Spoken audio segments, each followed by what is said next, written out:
came and took it all. My mind says stop, but my heart is screaming out.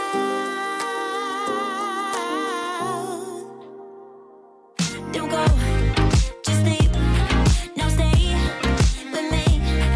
I'm incomplete. I got mixed emotions, can't make my mind up. Just leave, no stay with me. I'm incomplete. I got mixed emotions, can't make my mind up.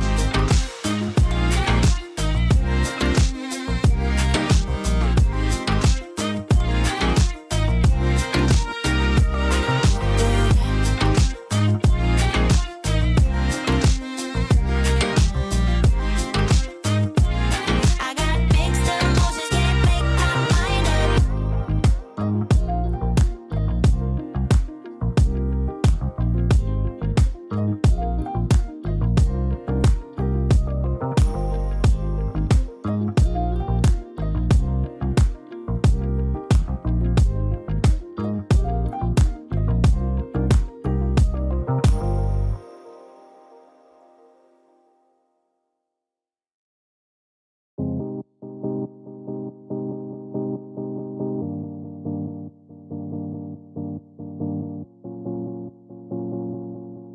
Yeah. Love, you move too fast for me. Can catch up with the thoughts in your mind. They're everywhere, and it's hard for me to bear. Cause I get so lost, feel just like a boomerang. Cause you change your plans every day, and you don't seem to care what I think or how it affects me. Since I lay my eyes on you, my baby, I just wanna make your dreams come true, my lady.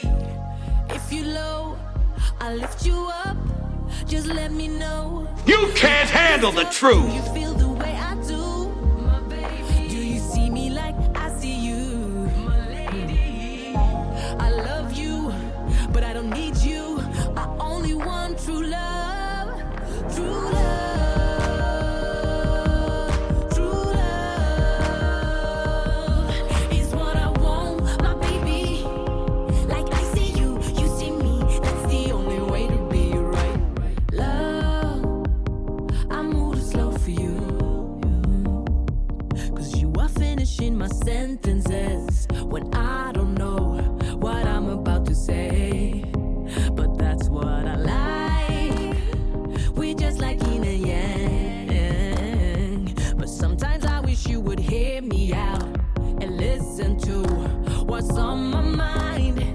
Yeah. Since I lay my eyes on you, my baby, I just wanna make your dreams come true, my lady. If you're low, I'll lift you up. Just let me know when it's tough. Do you feel the way I do, my baby? Do you see me like I see you, my lady? I love you, but I don't need you. I only want true love, true love. True love is what I want, my baby. Like I see you, you see me. That's the only way to be right. True love, true love is what I need, my baby. Like I see you, you see me. That's the only way to be right. True love, true love is what I need, my baby. Like I see you, you see me. That's the only way to be right.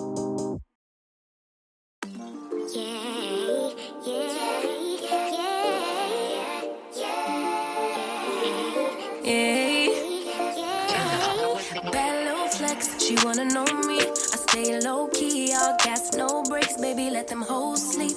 Body on 10, make your girl OD. I get in my way, never out of my lane. Feel like you the one and I'm on one. So what it's gonna be? Baby, squad up, we finna go deep. Riding on a team, got what you need. Baby, won't you keep me company?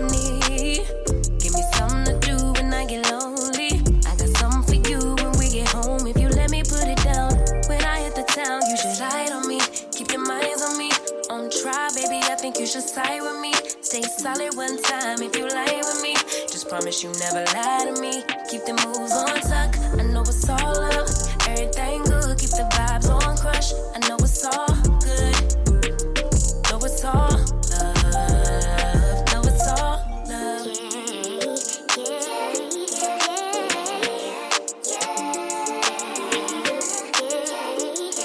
I've been feeling like I'm feeling like a man lately. Can't nobody do it like I can daily. Baddest in the lattice in the land. Body turn your nigga to a fanny up. I made it where I'm at on my own.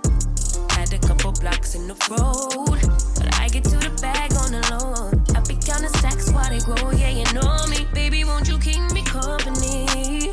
Give me something to do when I get lonely. I got something for you when we get home. If you let me put it down, when I come in town, you should slide on me. Keep your minds on me. On trial, baby, I think you should side with me. Stay solid one time if you lie with me. Just promise you never lie to me. Keep the moves on tuck. I know it's all up. Everything good. Keep the vibes on crush. I know it's all good. Good. Know it's all love. Know it's all love.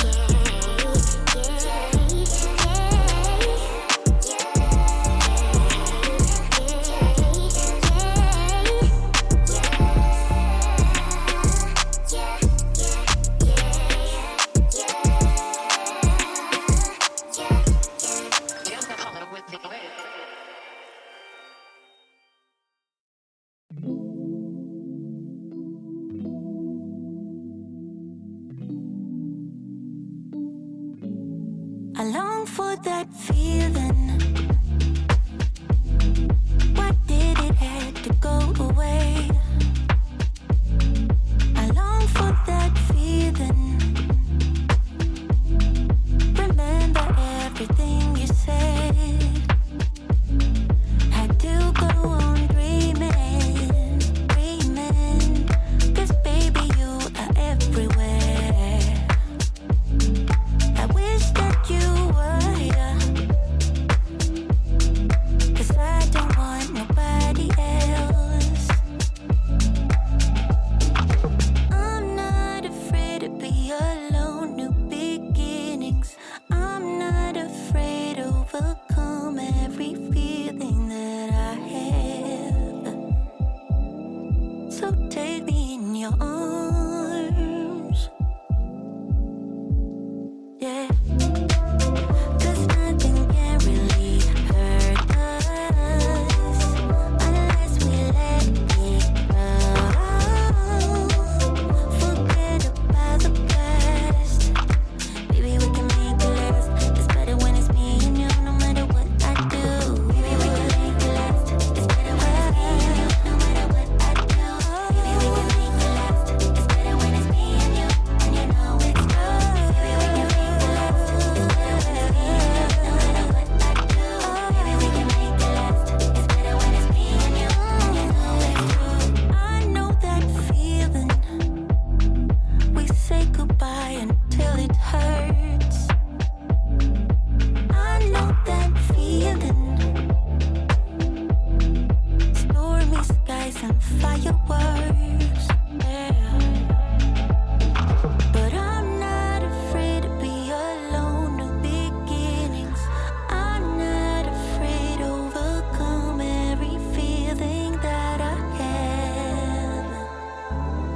So take me in your arms. Oh, yeah, yeah. 'Cause nothing can really hurt us.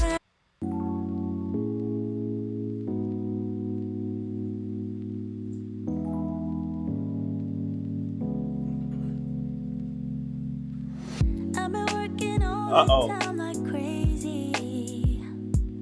We doing it again, y'all. Show you how I really feel. Good morning. Good morning. Haven't had a single day of duty. Super excited. Just to show you that my love is real.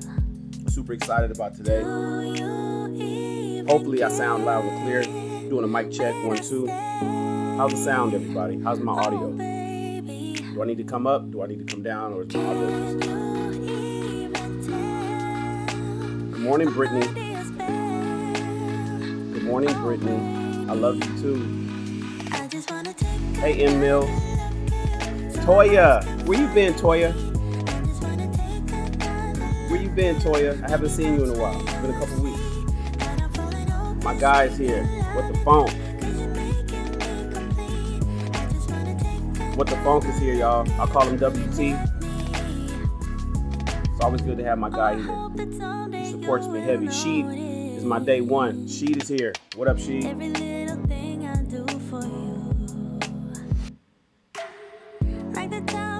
Erica, you like the music? I'm gonna get Sheet my playlist. You like that music? You should hear this stuff I play all the time. This is just the stuff that I got clearance on. This is just the music that I have clearance on. Boy, you should hear some of the other music. I'm gonna put together a playlist for you, man, and shoot you the MP3 so you can play it. Let me shoot you the music. Candid Ann is here.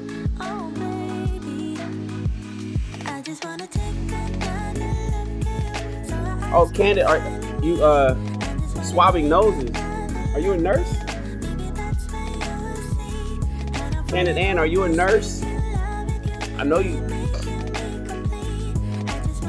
Thank you for your help and your service, keeping people safe.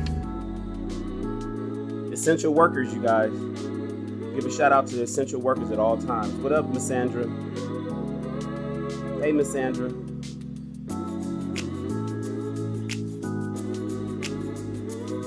How many countdowns? We always do it too. We got one countdown where I'm preparing and getting things together. That's 15 minutes out. And then I got this other one right here to make sure I got all my controls right.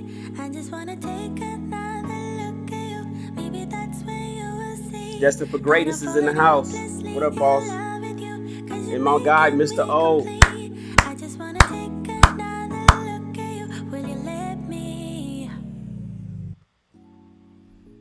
Welcome to another episode of High Value SHAN, where not only is Shan a high value man, so is the content. Screen looks a little dark. My background is bright, but my screen is dark. I don't like that.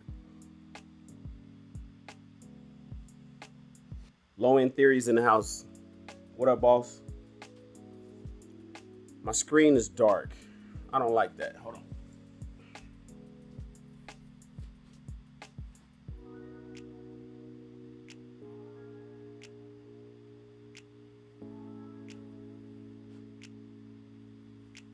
It's mainly because of the time of day.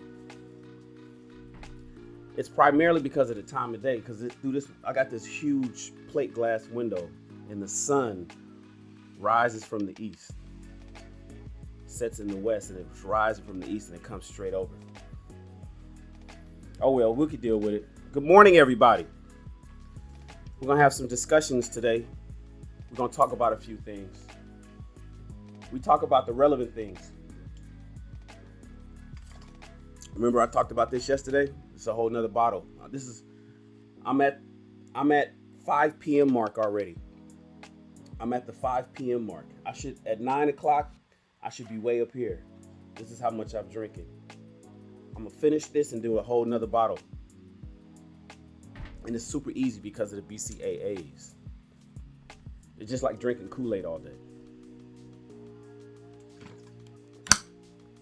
We're gonna have a discussion today.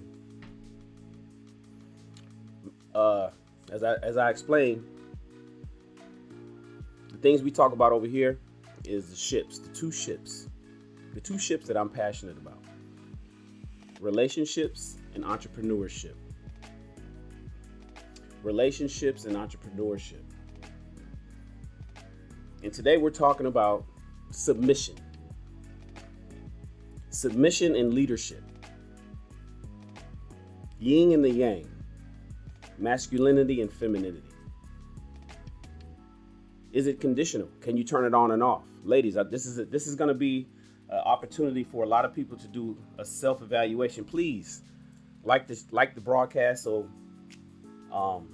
YouTube can tell people that we're here. I think she said I need to turn my mic up. Let me check my levels. Check my levels. This is where I normally am. I'll bring it a little closer. Hopefully the microphone sounds good. Hopefully I'm loud and clear. Let me know if I am. Today's a learning session. That's right, What the Funk. That's right, WT. This is a learning session for both men and women. It's not so much for men. There's very little to talk about when it comes to the men. Masculinity. There's a term, toxic masculinity. There's a term, toxic masculinity. Look, I just got a text message. So I got a friend in the audience. Hey, I'm glad you're here in the audience.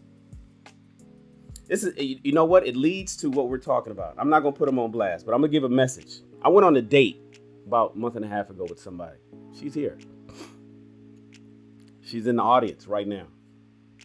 And this is an opportunity for you to understand. And I told her, I said, listen, we probably be more. After the date that we went on a couple dates, you know. And after a while, I said, listen, it'll probably be better that we're just friends. She needs some therapy that she needs to go through, some things that she needs to go through. She just text messages me right now. See, at the very beginning of the broadcast, Brittany B, she said, good morning, Shannon. We love you too. Good morning, Shannon. We love you too. And Brittany sent the heart eyes. And she's answering. For those that don't know, let me give a little backstory. Brittany is answering because yesterday I was on another broadcast and I was saying nobody loves Shan. I said everybody's connected with everybody. Nobody loves Shan. Brittany, do you love me? Oh, Brittany's connected. Everybody's connected. Nobody's available. Nobody loves Shan. Just joking. We're just having fun here on YouTube. You know, we're it's like a small family. It's like a community here. The people that talk and speak on YouTube, the ones that are in the chats, the people that you see as moderators with the little wrench next to their name, we're like a small family. And we get to know each other. And we bounce around to various content creators. Some people create content, other people support the content. Some people create the content, some people support the content. And I've been welcomed here to YouTube, and I'm getting to know people. And Brittany she's somebody I met on YouTube, never met her in person. So she was just talking because it's something that a conversation we were having yesterday. We kind of like meet up every day. It's like going to school, and you're seeing your friends at school. You can't wait to see them again the next day. It's kind of like, that's what, it's like The Breakfast Club. Anybody ever seen the movie The Breakfast Club? Fantastic movie. Fantastic movie, The Breakfast Club.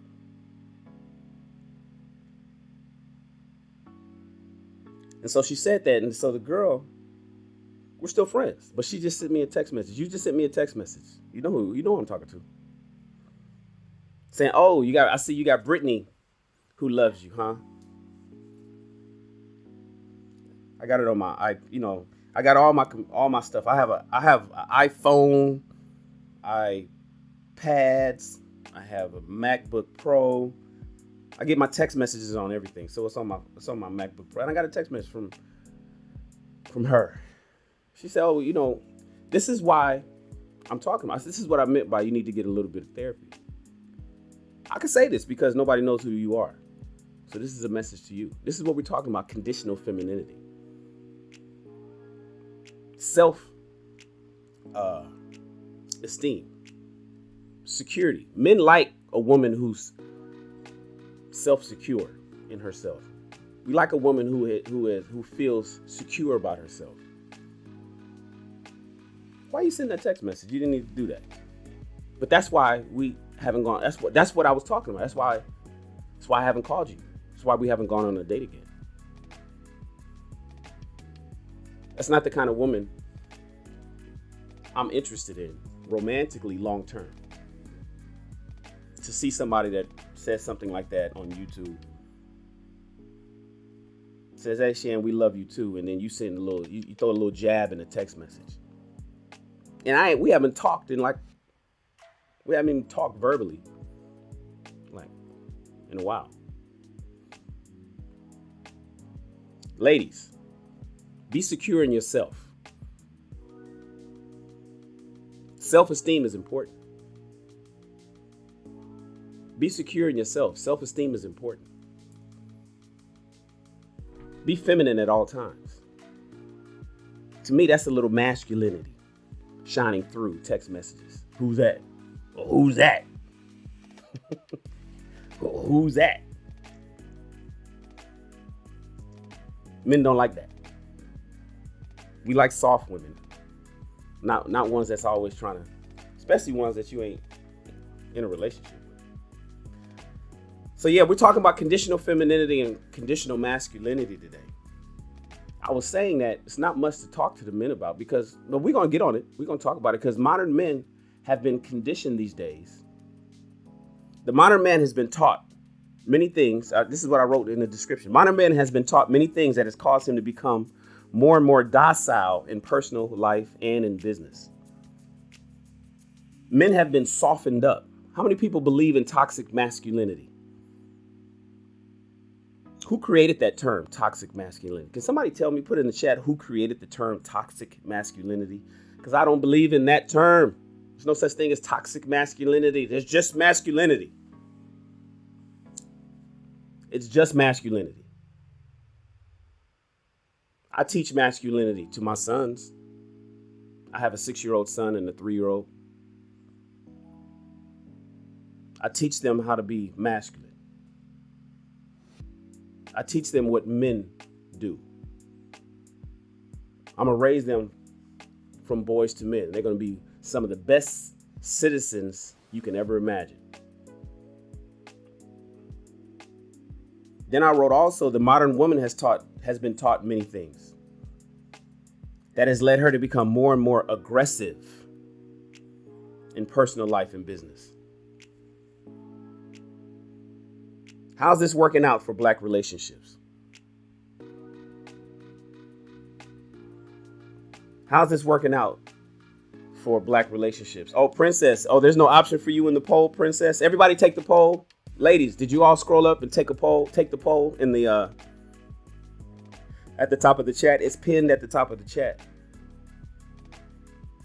It's pinned at the top of the chat. I can't think of, that's right. I'm with WT. I can't think of another option. Were you taught femininity? Do you turn it on? Do you turn on your femininity when the right man presents you the right space to be so?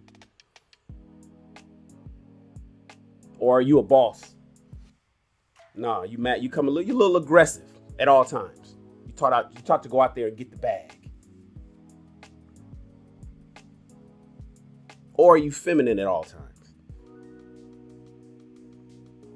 Let's talk about dads. I'm a father. I don't have a daughter, though. What do fathers teach? Masculinity. You see, the thing about boys is accountability for young men. Accountability, and this is for all the men out there. Think about your childhood. And ladies, I know you've observed it from a distance. In fact, you've probably watched it and was always wondering, why are they so hard on the boys?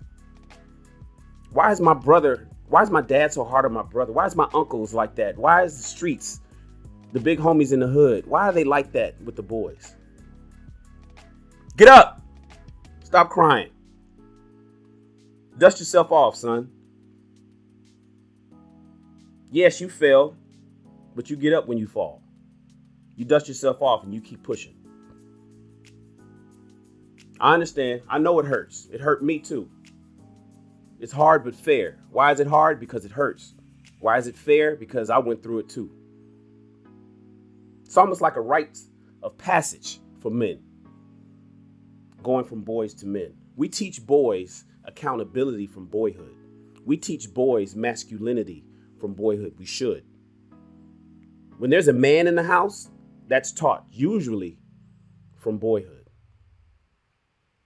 When there's a man in the house, when there's a man in a boy's life, masculinity is generally taught from the beginning. And a lot of women can't understand why men are like that. Why are you so hard on him? Why you let him do that? Why you let them run around? And why? Oh my God, be careful, son. No, you don't have to be careful. He's okay. He needs to learn how to.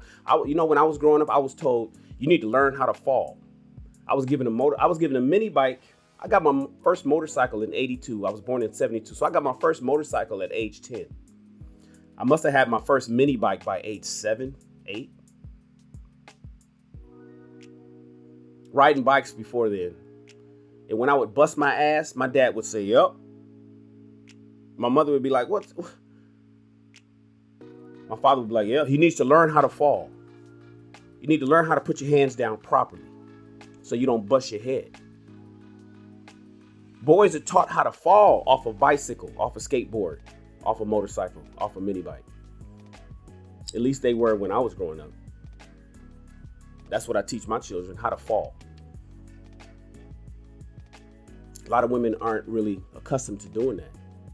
They baby their sons. But we'll get on the women we'll get on the mothers in just a minute. This is why it's important to have men in their life, because men teach boys how to be masculine. Now, some call it toxic masculinity because we're being assertive, because we're being tough, rougher than you would like them to be. No, that's just the way that is. It's not like the movie 300, where we send them out into the wilderness to hunt for wolves. And if you make it back, then good. Those days are over.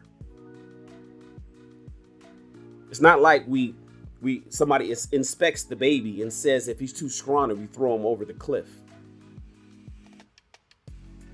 We're not throwing babies over the cliff.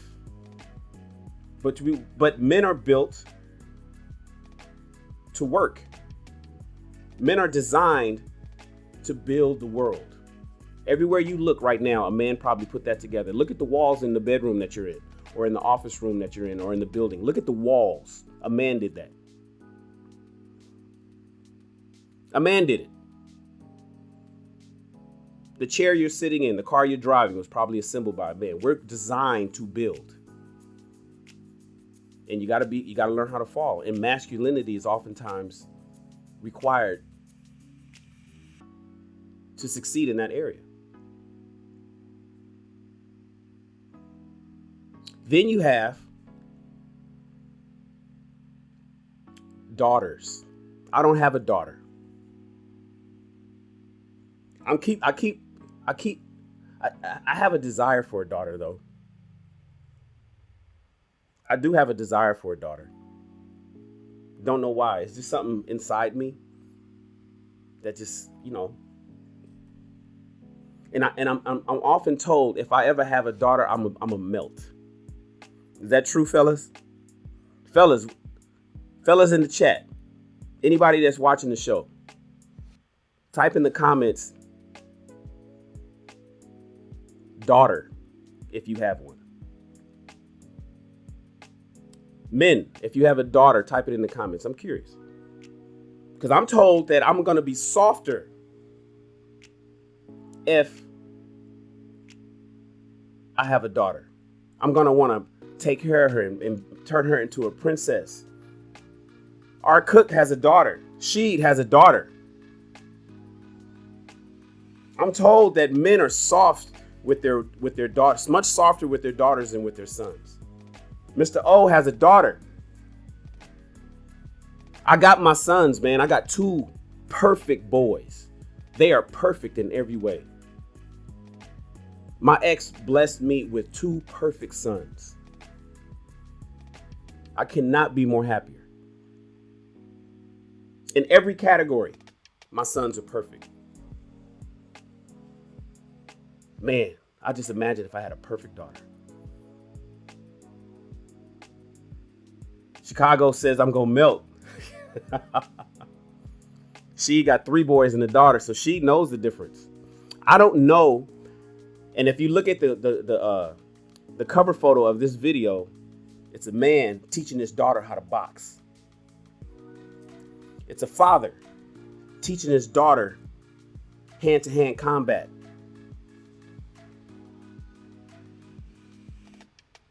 I don't know how I'd be. I'm told that I would be soft and I'd coddle her in every way. I wonder if I teach her masculinity. See, oftentimes men are now teaching their daughters Go out there and get the bag. And I don't know that they necessarily want to teach their daughters that, because they probably don't want a woman that's like that. Be independent, baby. Fuck them niggas. Be independent.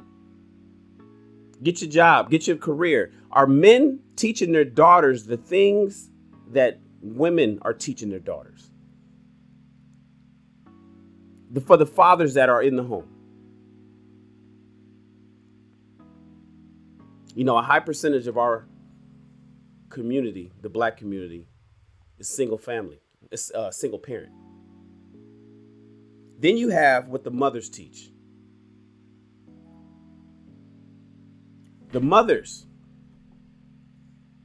It's tough for a woman to teach a boy, especially a rough boy. It's tough for a woman to raise boys to men. I'm gonna keep it real with you. When my babies were small, I kind of just was, they're too delicate, didn't want to be around there. I knew that it was when my sons became a certain age that I just wanted to take over. Just want to take over at a certain age. It's like, you know, it's where you say, I got it from here when it comes to the boys. It's like I got it from here when it comes to the boys. But our mothers teaching their boys masculinity, can they? In all these houses out here where you have a matriarchy, it's just really women. It's grandma, it's Auntie TT, it's big sis, it's mom. They go to school, it's a teacher. She's a woman. Women, just estrogen everywhere. These boys is growing up and it's estrogen everywhere they look. Women, mom, grandma, auntie, great grandma, sisters, teachers, Miss Crabtree. Where's the masculinity? Are women suppressing the masculinity and the aggressiveness that is generally naturally in men, in boys? Are women suppressing that? Ladies and gentlemen, it's important to have men as a part of the process for raising children. Because in my observation, there's a lot of soft men out here today because they grew up with all women. There was women all around them and they didn't know how to teach masculinity to their sons. Ask yourself, the millennials in your life, anybody that's born after 1982, do you know how to change a tire? We always use that as the litmus test. Do you know how to change a tire? You grew up with all women around. Did you have a desire to drive and work on a car? Did you build? Did you have a tool set as a child? As a young man, did you have a tool set? Power tools.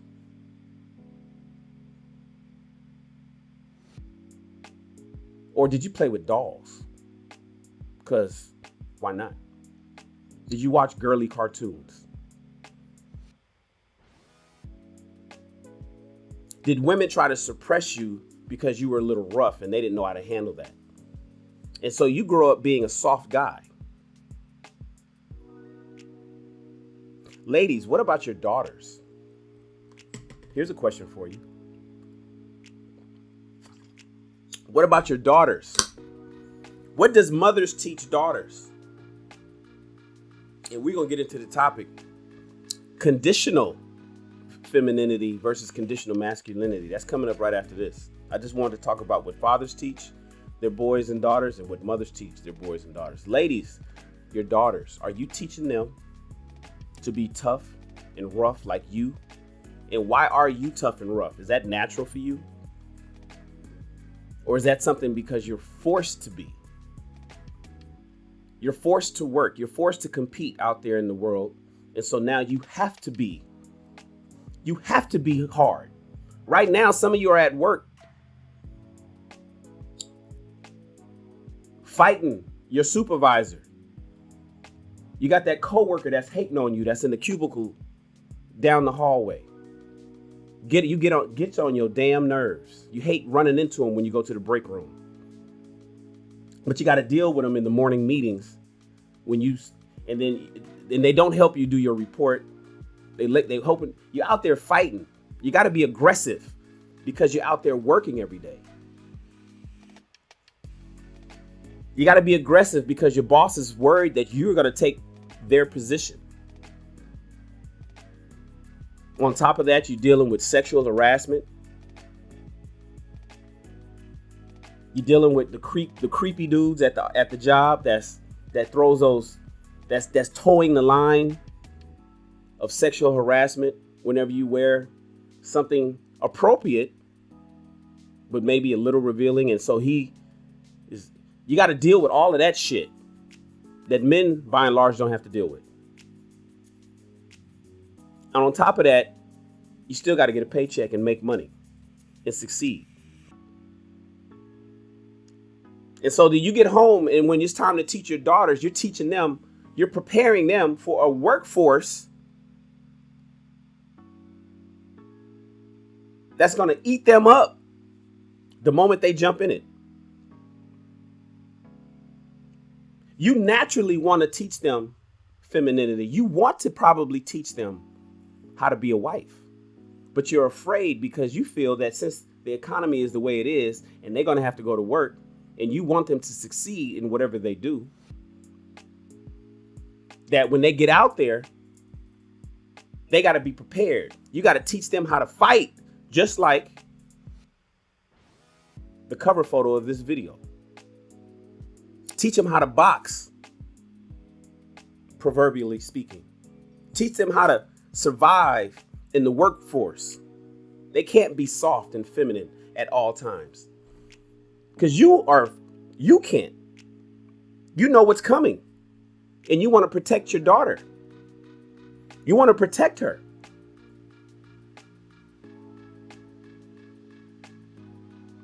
You want to make sure that she's good to go. So be a boss, girl. Put that relationship on the back burner. Don't worry about that. Men will be there eventually. Don't worry about it. Right now, you need to make sure that you get your degree, get your education, get that job. And when you get that job, climb your way to the top. It's a dog-eat-dog world out there. Crab in the barrel at your job. And so you teach that from the Girl Scouts? Nah. Debutante? Nah. Little princess? Nah. Put on your boots. Take off those heels. Put these boots on. G.I. Jane. Right? Ladies, you're teaching him how to be G.I. Jane. Prepare her for the infantry. Fathers, mothers, what are you teaching your sons and daughters? You see, the difference is men are taught accountability and masculinity from childhood when a father's around.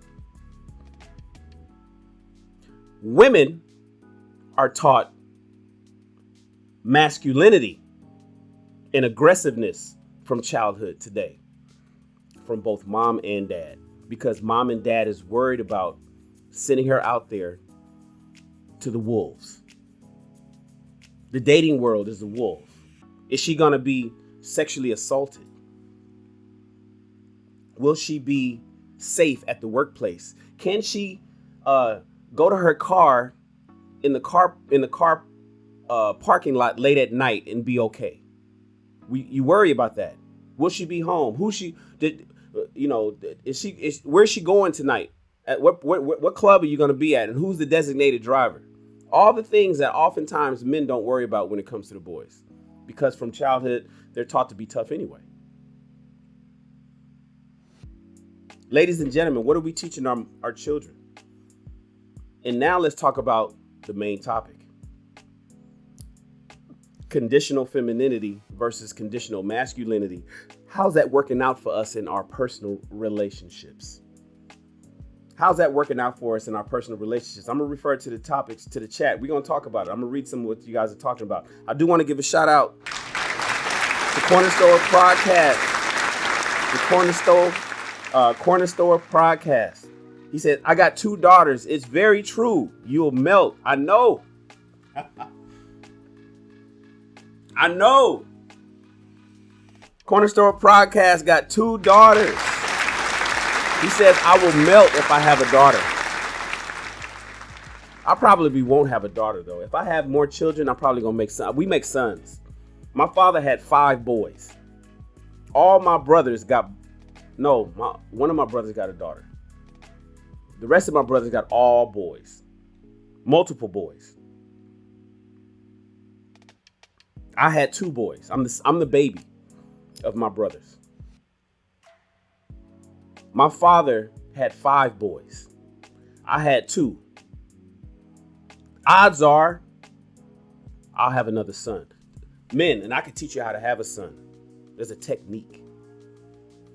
I'm gonna teach you. I'm starting up my my membership over here at YouTube, where I'm gonna make videos, training videos, certain topics. It's gonna be good for women too, but I'll be talking to men. I'm gonna teach men stuff like how to make a boy. There's a technique. There's a sexual technique to make sure you get a boy. I know everybody's thinking, what the fuck is Shannon talking about? You don't get to decide that. Yes, you do. Yes, you do. You absolutely do get to decide. I'm going to teach everybody I'm going to teach the brothers how to make a boy. Shout out to Snuggle688. Appreciate the super chat. Snuggle688 says, when did this phenomenon start to occur where the rules of how human beings were being taught and begin? And what caused this change, and can it be combated? When did this phenomenon start to occur where the rules of how human beings were being taught began? And what caused this change, and can it be combated? Long ago. Long ago. When did this phenomenon start to occur where the rules of how human beings were being taught begin? Centuries ago. For centuries. And that's why Iyanla Vanzant is saying we're out of order. That's what she means when she's saying we're out of order. Of course, there's Rebecca Lynn Pope, who gave up on femininity coaching. There's April Mason, who gave up on femininity coaching. There's Iyanla Vanzant, who just shut down her 10-year running show over at the Oprah Winfrey Own Network. And she's saying women are out of order. It's funny. I did not know. If anybody ever goes back, there was Sister Shahrazad Ali was on, I think, Donahue, like 30 years ago. Did you guys know that was Iyanla Vanzant in the audience who battled Sister Shahrazad Ali? She said her book was trash. She said, don't teach this stuff. Iyanla Vanzant went against Sister Shahrazad Ali in live television, to a live television audience. Stood up out of the audience and said, this is nonsense that Sister Shahrazad Ali is teaching. 30 years later, she changed her mind and said, and a lot of women changed their mind and said Sister Shahrazad Ali was right. They wish they listened to her 30 years ago. She fought her 30 years ago on television. Now that she started dealing with women directly, she started to understand exactly what Sister Shahrazad Ali was saying. Go find the clip. I'll find the clip for you guys and put it up. I'll put it in the description. Thank you so much, Snuggle688, for the super chat. I appreciate you. You're always blessing the channel. Thank you so much. You don't even have to do that, but you do.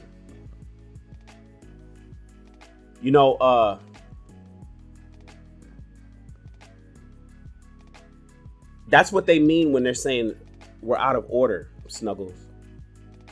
That's what it means when they're talking about we're out of order. For centuries, for hundreds, for thousands of years, there's been clearly defined roles. Women, you are natural nurturers. And femininity and how to be a wife is historically been taught in the home by mom. Men, we are masculine, and we're taught how to dig a ditch by dad. We're taught how to hunt and cover our wife and cover our children and protect our home from childhood. And somehow, somewhere along the line, I would say Femininity 3.0 switched it around, because the early versions of femininity was cool. But the new version came around and started switching everybody up and telling women, you can be the man. They came around and said, you could be the man. And so what happened is women believed it, and some men supported it. Women believed it, and some men supported it. Started making men, black men in particular, more effeminate. Started making black women more aggressive. The angry black woman. Turn around and made you aggressive, then called you an angry black woman. The roles were reversed.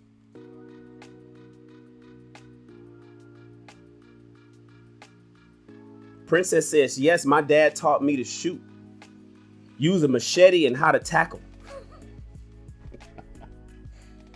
Princess says her dad taught her how to shoot a gun, how to use a machete, and how to tackle people. It saved her. It saved her when a man tried to abduct her at the age of 12. Based on the skills that her father taught her, it saved her life. She was able to fend off an attacker because of the things that Princess's dad taught her. But now we're going to talk about conditional. Ladies, do you know how to turn that off? Find that Donahue clip, Jill. Find that Donahue clip. Bridging the Gap. Thank you for the super chat. I appreciate you. He says, when pride blinds you, it's impossible to see the future. I got your email yesterday, too. They're taking care of that for you today. You're going to get a response. Bridging the Gap says, when pride blinds you, it's impossible to see the future. When you're prideful, it's impossible to foresee. You're too busy paying attention to what's going on right now.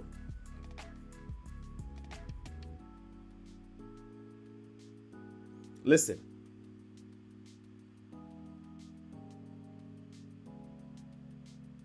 Big Guy Journey says, I heard you say how to make a boy on another show. Don't know if that'll work, but it's worth a try. I'm not sure if he's talking about me. I know how to make a boy. I know how to turn a boy into a man. WCT says, give her roses before she is gone, and she is on YouTube platforms still to this day. Shahrazad Ali is still on YouTube. Give her roses. Give her roses while she's here. 30 years later, she did an interview with MTR, Mediocre Tutorial and Reviews. I'm glad his brother's healthy and back home. And I'm glad he beat that cancer. Thank God for that. He's a good brother. I follow him. MTR, we call him. Mediocre Tutorials and Reviews. He interviewed Shahrazad Ali. In fact, thank you. That reminded me, that's where I heard it.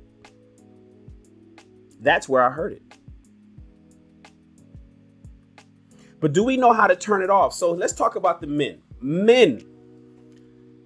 Is there a such thing as conditional masculinity? I did a show. And I'm going to be on a show tonight with my brothers over at Ask a Black Man Anything. It starts at 6:15 Pacific Standard Time. If you want to see that, just go to Ask a Black Man Anything. We did a show on Ask a Black Man Anything, and a lady came up and she said, it's a show where we allow anybody in the crowd to come up and ask a black man anything. It's a panel of 12 of us. And one lady came up, one of our earlier shows, and she said, do men provide the space to allow a woman to rest in her divine femininity? Do men provide the space to allow a woman to rest in her divine femininity? That was the question that she had. I'll answer that in just a second. I think one of my employees is here. He is here. He about to ring the doorbell. Hold on one second, y'all. Yo! What up? Here. I'm live right now. Here, take this. Take this. And build it. It's the new bed. It's heavy. Yeah, I'll take that. I got rid of that other one. Take that and take it back.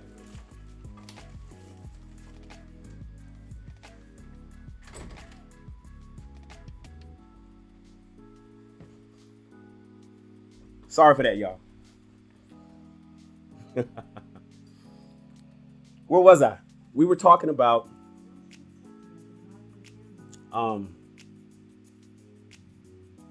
conditional masculinity and conditional femininity. On the show Ask a Black Man Anything, somebody came up and asked us, do men allow women the space to rest in her divine femininity? I'll tell you the answer to that in just a second. Alexa, lower the volume to 1. And so here's a question for you. Before I answer that question, do men allow the space for women to rest in her divine femininity? I want to flip that question on it totally around, 180 degrees. Do women allow the space for a man to be masculine? Do women allow the space for her man to be masculine? Think about how that sounds.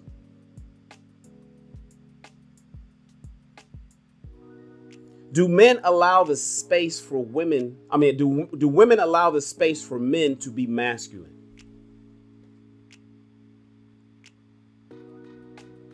Ladies, would you like a man who is, unless you give him the space to be masculine, he's a softie? He's a soft dude. And the only reason why he ain't the man that you want him to be, the strong masculine man that you want him to be, is because you're not giving him the space to do so. He turns it on only if you allow it. See, the reality is, no. Men are masculine, period. We have to be masculine 24/7. We have to be masculine at all times. There is no on and off switch for men's masculinity. It's almost crazy to hear it. I'm a little soft dude until I need to be. I'm a little soft dude until I need to be.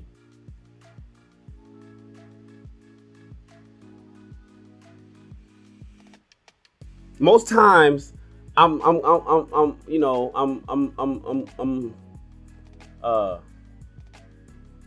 little feminine,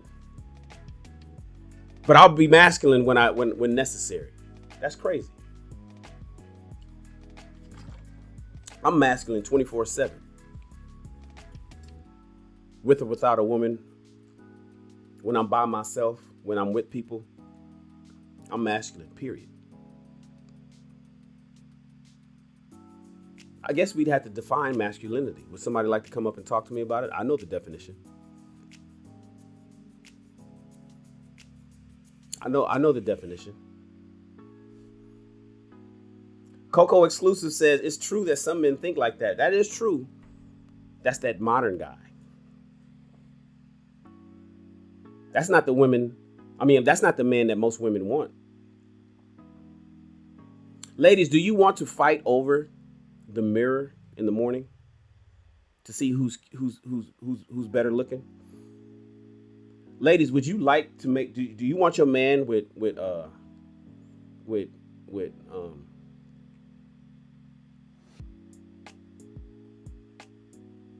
Oh, hold on.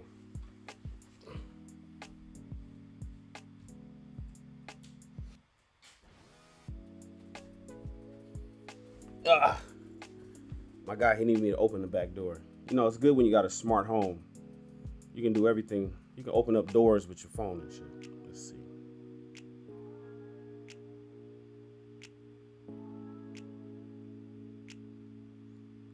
Let's unlock the back door. Cool. Ladies, do you want to fight over the mirror? Do you want a man that takes longer to get dressed for the party than you do? Do you want a man that takes longer to get dressed for the party than you do?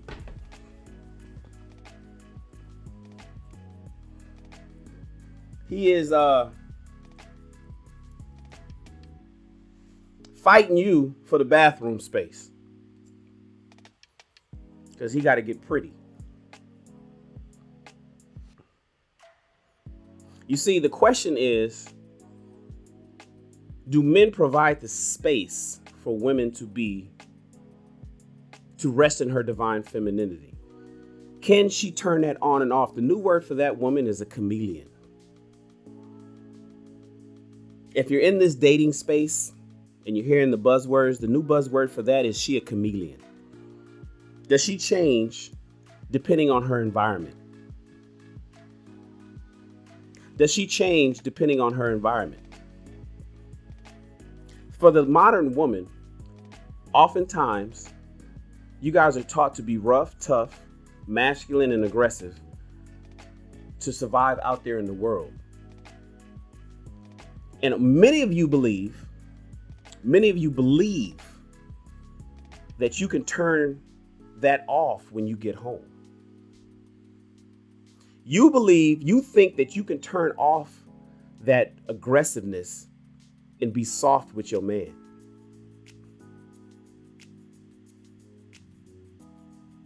But that's not the case. That's not what men are experiencing.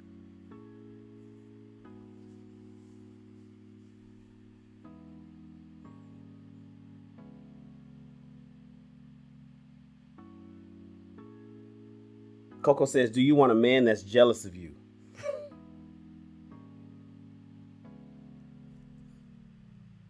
Do you want a man that's jealous of you? Brittany says, I keep trying to show my body. No. I don't even like standing up. Listen.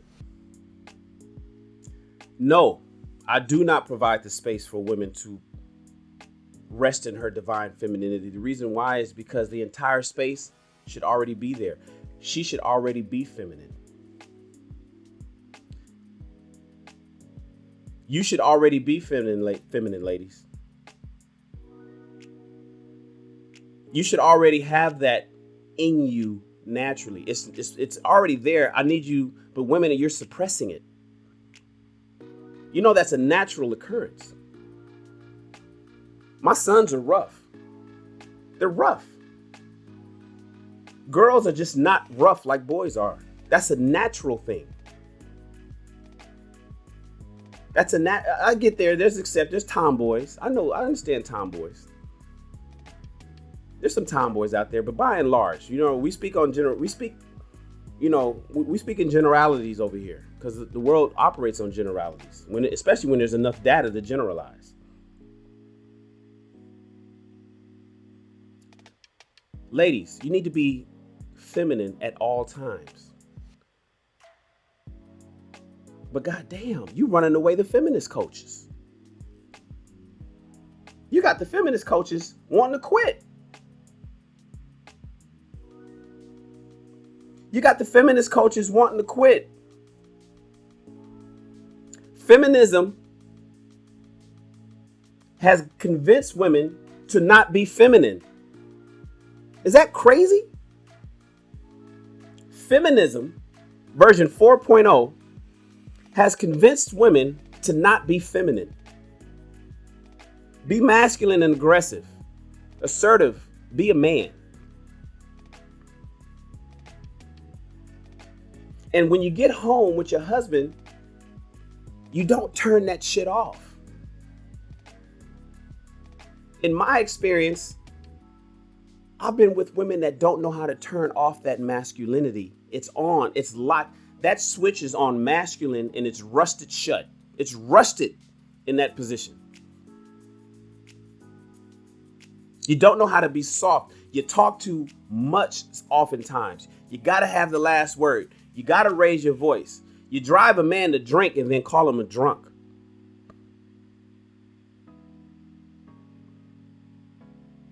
You buck up. You don't even know how to not do that. You don't even know how to not do that. And you do it because you feel safe enough to know that you can call 911 if you get popped in the mouth the way a man would pop another man in the mouth if he was to buck up on him. Women try men to the point where, like, that's what they say. We've civilized the world so much and established laws so concrete that you've gotten to the point where you, ladies, are so comfortable that you think that you can actually fight a man.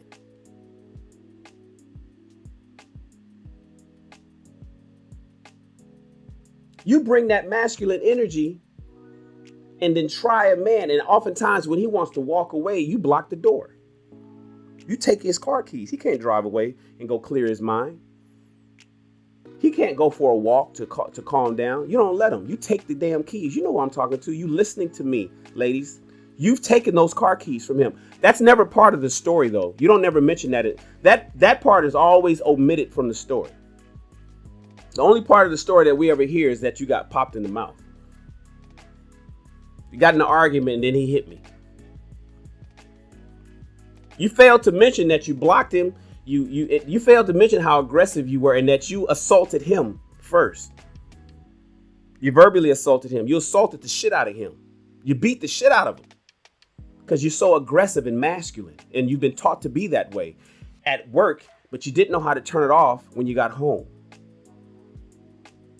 And so now you're aggressive and masculine at home and all he wants is a soft woman that's going to rub and caress him at all times. And even if they have a dispute, she's still feminine. Even if there's a disagreement, she's still feminine.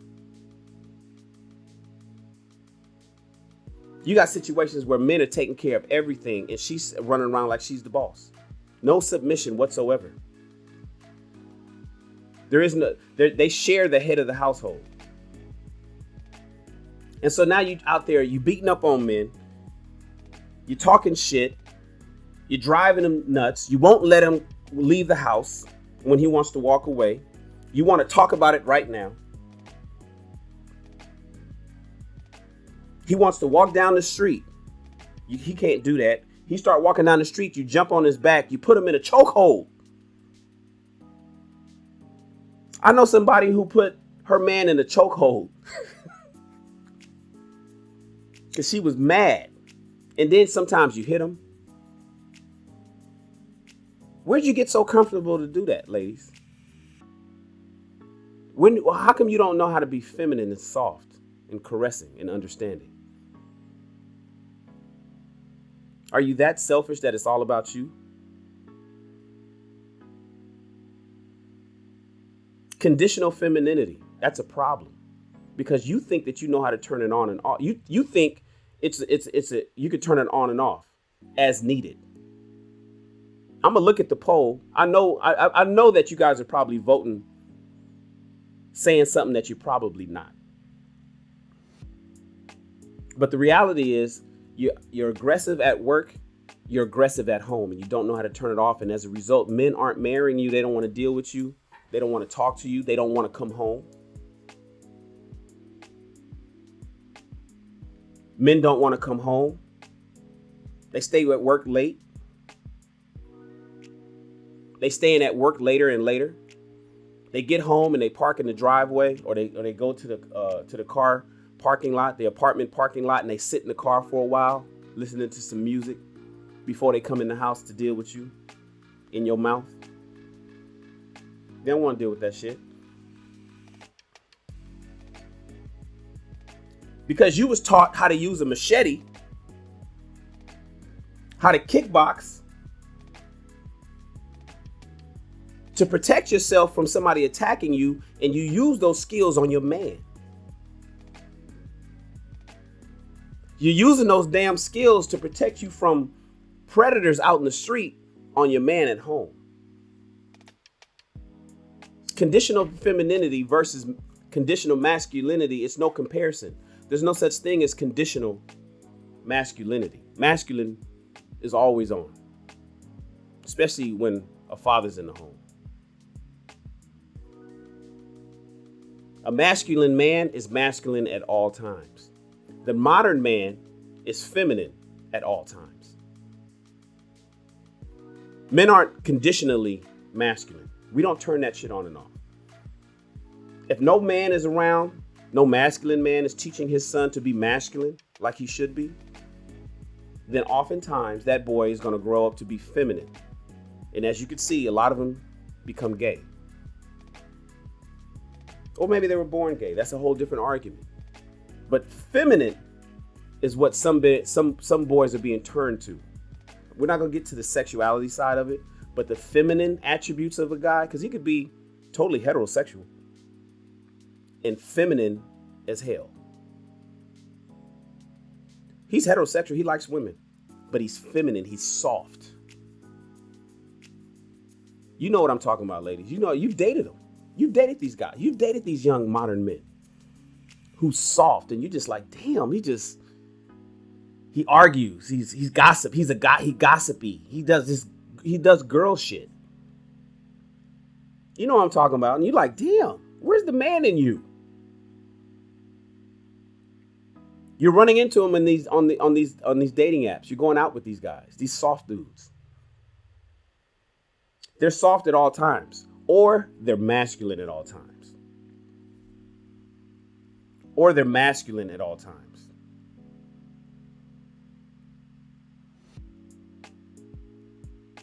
Hold on.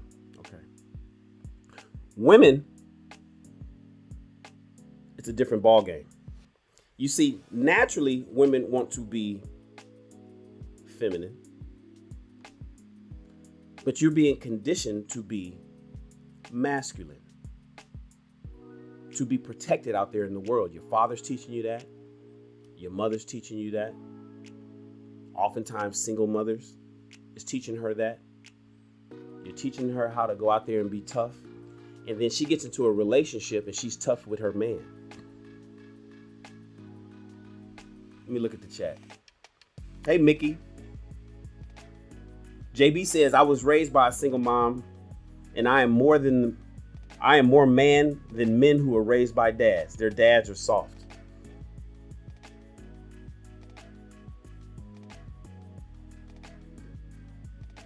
Princess says, listen, Shannon, I was raised to honor men. I was raised to serve. And that whatever I do should be done in love.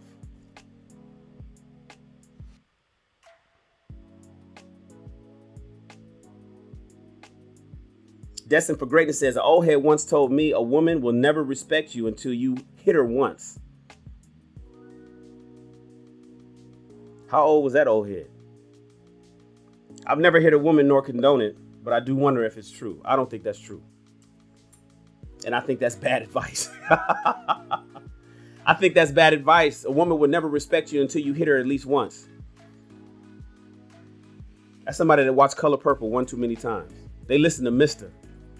When Harpo went to Mr. and said, Sophia, I don't know what to do.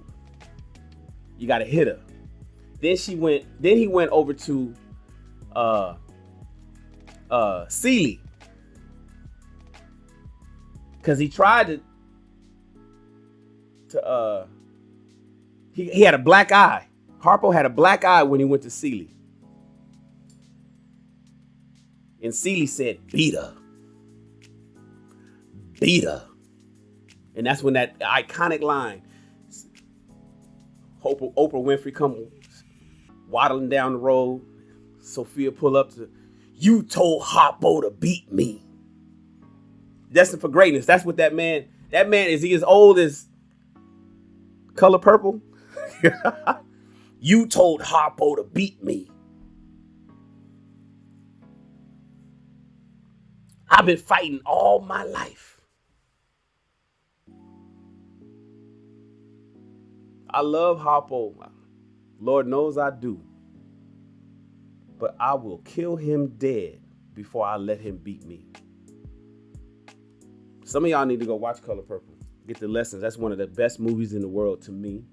Teaching certain lessons, but then it's also sometimes the worst movies because it's convinced people that that's how a lot of relationships are today. And that's bullshit. That's bullshit. You don't have to hit a woman to get her to respect you. That's bad advice. And I don't suggest any man does that. But I do understand why women try women. I do wonder sometimes why women keep going back to men that do beat the shit out of them. Or why women damn near almost want a man to hit her. You could be aggressive sexually. Choke her in the bed the way she likes to be choked. Be aggressive in bed. They like that, but don't be aggressive in your daily life, man. Men should not have to fight their women. Men should not have to be rough with their women. We should not have to combat our women. The reason why we're combating them is because women are combating us. You hear it all the time. Peace. Men want peace. Men want peace. Men want peace. We don't want to come home and fight you too. Conditional femininity is bullshit. So what's my suggestion? What's my suggestion, Shan? Well, I would suggest that women are feminine at all times, even in the workplace. Women need to be feminine at all times. So that way you don't have to turn it on and off when you get home. But Shan, how can I survive in the workplace? You shouldn't be worried about the workplace. You should have a man that's going to be worried about that. You see, it's almost like a double conundrum. It's messing us up. It's a double conundrum. Once you solve one problem, it creates another one. That's what a double conundrum is. That's what a conundrum is. Or sometimes, or am I getting that mixed up with a double entendre? Either way, you know where I'm coming from. The point is, when you have one problem, the solution creates another one.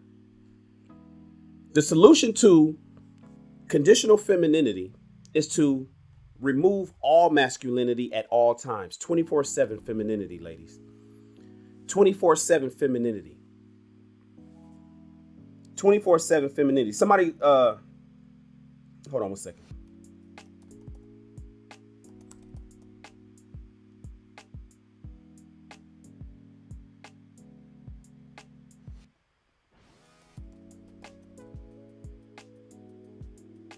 Yeah, it's a double conundrum, not a double entendre. It's where the solution to one problem creates another problem. The solution to conditional femininity, the women that think that they have to be masculine to go out there and fight the world and get through and to rise up in their job, in their positions, and get the promotion and succeed and deal with all the harshness of the workplace. The women that's out there being assertive and trying to get out there chasing the bag. Be feminine in that. And if you think that you can't be feminine in that and you'll lose over there, well, how are you working out in your relationships? How are you working out in your relationships? There's a woman that's in Atlanta. I don't know her name. I forget her name. She's a millionaire. She has a millionaire coach. She makes other millionaires. And she has children. She's been married. She got rid of her beta simp husband. She's a boss. She teaches other women how to be a boss. And she came out and was vulnerable one day in an interview.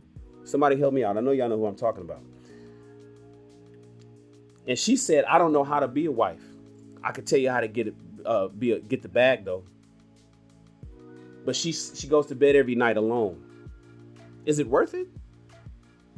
She got the house, she got the car, she got all of that kind of stuff, and she's all by herself. She was telling her maid to make her a sandwich or some shit. You know, Maria, make me a drink. You know, got the in-house help. She lives in Atlanta. Can't get no man. Not no man to stay. And the man that she did get was a beta. She said she ran all over him. She had to get rid of him. I told you guys about the relationships between alpha personalities. You can't have two bosses in the house. You can't have two bosses in the house. It has to be one boss and one person that's going to be submitting to that boss. And then one leader, rather. You have to have one leader and one person that's submitting to the leader. And if the woman is the leader and the man is submitting to her, it's not going to last long. She's an example of that. I've been saying that forever. You guys could go find the interview. I've been saying that forever. The way it works is best is when the man is the leader and the woman is submitting to him. But women have a problem even with the word submission. You ladies have an issue with the word submission. You get so hung up and caught up on these damn words. Oh, I don't like how submission sounds. That makes it seem like I'm being but so what? How's that working out for you in your single life at over 35 with in no man's land, with no man in sight? How's the outcomes coming working for you? Being a serial dater, having lots of sex and nobody sticking around because you so damn rough and tough. She teaches women how to become a boss, and she herself said, I don't know how to be a wife. I can't be submissive to no man. So she's gonna buy a dog and die alone in her fancy house. She's gonna buy a dog and die alone in her fancy house. And that's gonna be some of you ladies, because you can't reprogram. So we're talking about the solution. Remember, conditional masculinity is no such thing. There's no such thing. Men are either feminine through and through or masculine through and through. The men who are masculine through and through have been labeled oftentimes toxic masculinity by the feminist movement. But we don't believe in toxic masculinity over here. Not in the Shannon Rawls army. Not in my army. Our soldiers don't believe in that. I like that. I'm a military guy. We in our army, we don't believe in toxic masculinity. It's just masculinity.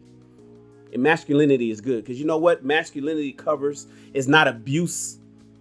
Masculinity is not oppression.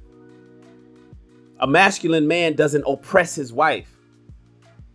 That's the color purpling of the world. That's what that old cat was telling my man. You got to smack a woman to make her. No, that's bullshit. Masculinity does not oppress women. Masculinity does not hurt women. Masculinity is masculine so we can build this world. So we can make sure you are safe and sound. So we can make sure that you're provided for. So we can make sure that you're comfortable, ladies. Masculinity provides comfort to our women and our children. Gives you the space to be not resting your divine femininity, but to be the nurturer that you are, to make sure that you're raising the children and teaching them the things that they should be doing, to make sure that you're maintaining a home. A lot of you women know how to get a house, but do you know how to make a home? My mother says that often. These women out here today, son, they know how to buy a house, but they don't know how to make a home.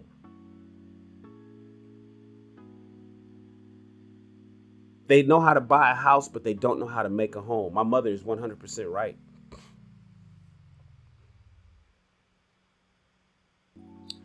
Masculinity is not femininity's opponent.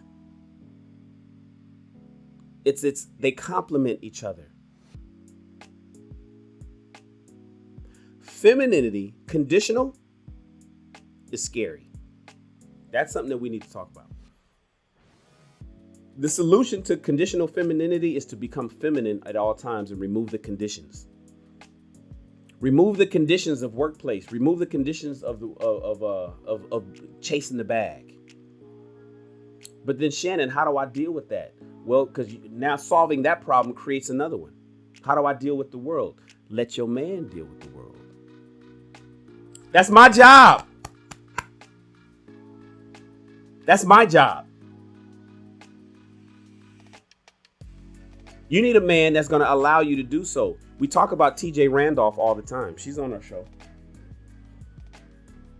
TJ got married just recently. She's 54 today. She got married at 52. She's 2 years into her wonderful relationship with her trucker husband. TJ just retired from the government. Leading all the way up to her 50s, TJ had to be masculine. She was once that woman. She'll admit it. And it didn't work out for her until she woke up. And that's what we're going to talk about last. And then I want you guys to pull up and let's talk about it. TJ woke up in her 50s and said, damn, this shit ain't working out for me. And she made a complete 180 and landed her man. And while she was still working, because she had the job and might as well go ahead and get the pension and whatnot, her man didn't even know how much she was making. He didn't give a damn. He didn't give a damn. But she didn't come to him masculine and only became feminine because he made the space for her. She came to him feminine. All he saw was femininity from her from day one. And that's what I'm telling you, ladies. Turn that shit off and be feminine at all times. And if that's going to be a problem in the workplace, put that responsibility on your man. Ain't no 50-50 no damn way. Put the responsibility on your man. I'll take the responsibility of all the masculinity that we need in our family. I'll be the aggressive one in and out the house, ladies. I got it. I got you. I'm covering you. I got the kids. Don't worry about it. You just be the woman for me. You be the woman that's taking care of me. You relieve my stress that I've built up while being that masculine man. I need you to stroke me. I need you to take care of me. Take care of your men, ladies. That's the solution to conditional femininity. And if you think that you need to be rough and tough out there and turn it off at home, here's the thing. There's millions of women that do that. Those women are married.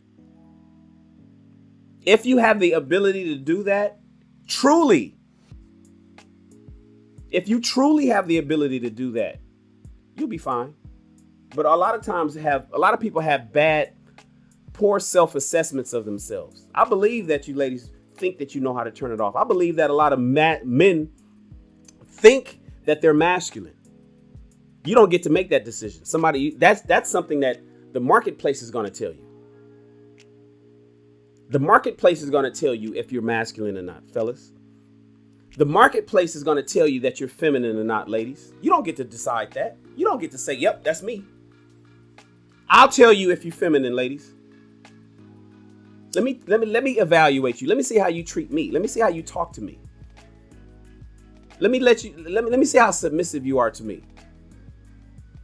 Let me see what you do when we're together. You don't get to decide what you are. Who are you to tell you? Who are you to evaluate you and then come up with a self-assessment of you? No. Oftentimes people aren't honest about themselves. So that's why we allow the marketplace to make that determination. Ladies and gentlemen, the solution to conditional femininity is to get rid of the conditions and turn femininity on at all times. And if that's a problem in your life, find a man that's going to do all the hard work. We do all the heavy lifting. We do the heavy lifting. We do all the heavy lifting. What y'all talking about in the chat? Ladies and gentlemen, pull up. Anybody want to pull up? Uh-oh.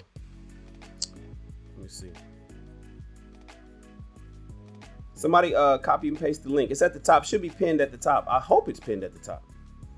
Let me run over to YouTube. I never have YouTube open when I do my YouTube show. I don't look at myself. Copy and paste the link. It's at the top. Should be pinned at the top. I hope it's pinned at the top.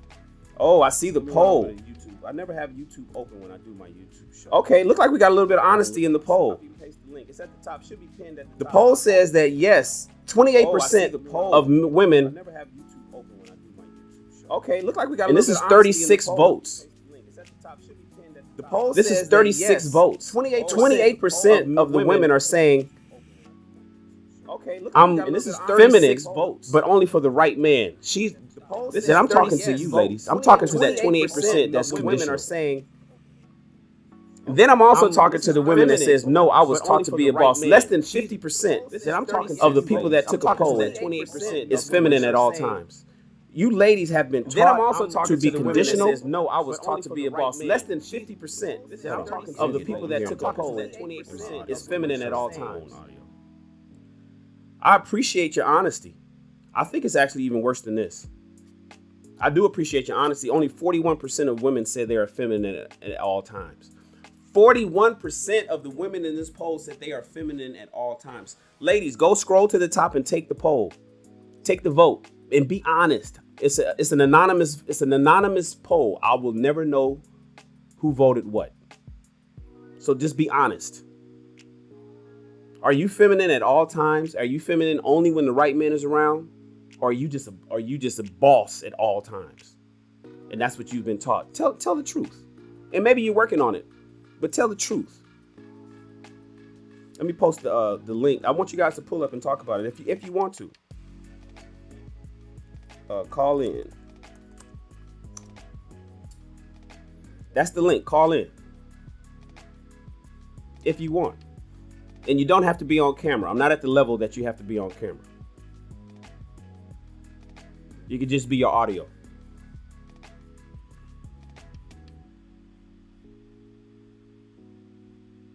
Hope I didn't miss any super chats. No, I didn't miss any super chats. Shout out to everybody that hit me with a super chat and supporting the channel. Thank you so much.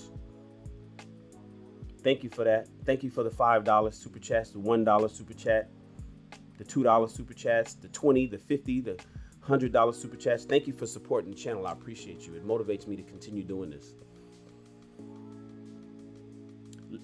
Looking at that poll, less than half of you guys are feminine at all times. I want all of you to be feminine at all times. Why do you need to be the boss at all times? Why do you think that you need to be feminine depending on the man that allows you to be? Why must you be feminine?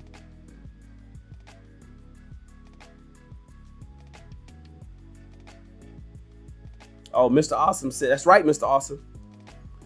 So Mr. Awesome said he had to turn on all post notifications because he gets annoyed that YouTube is not alerting him of these essential lives. So listen, if you follow my channel, oh, and that's another, I got to get used to everybody. Please hit the X and get rid of the chat and then hit the thumbs up. Please hit the thumbs up real quick. Just hit the thumbs up for me real quick. That helps the channel. And then also subscribe to my channel. But when you subscribe, there's a little bell. There's a little bell on my page. Hit that bell and turn it on. When that's turned on, you're told about my lives. And then you could be like, I don't want to watch that one. Or you could be like, no, I want to catch this one while it's hot. I don't want to watch the replay. I want to catch this while it's hot. I need to catch this while it's hot. You're exactly right. You got to hit that bell. Mr. Awesome had to turn on the bell notifications. That's important. Don't just subscribe, turn on the notifications, and your iPhone or your Android or your computer will tell you when I go live. It'll tell you before I go live. It'll give you an advance notice, I think 3 minutes. It'll give you like a 3-minute advance, like, yo, Shannon's getting ready to go live. So I appreciate you. And thank you, Bridging the Gap. He hit me with another super chat. Shan, fix your feedback. Oh, that was before, right? When I had, okay. Hopefully it's fixed. I got my system set up to listen to the audio coming from Chrome. The Chrome browser. So whenever any audio comes from the Chrome browser, it plays through the video. I'm sorry for that, you guys. I want to give you guys a quality production. I'm getting used to this. I'm new to this. So I apologize for that. In fact, I need to make sure that I'm running over to Safari, because Safari's not tied into my audio system. I hate that you guys, that I messed it up for you like that. Thank you so much for bridging the gap for the super chat and letting me know. Lakeisha said it's an echo. I'm glad I fixed it. Afro Shop, thank you, man. Princess says, I thought of yesterday's broadcast when I was in the store. I skipped the M&Ms and grabbed the trail mix.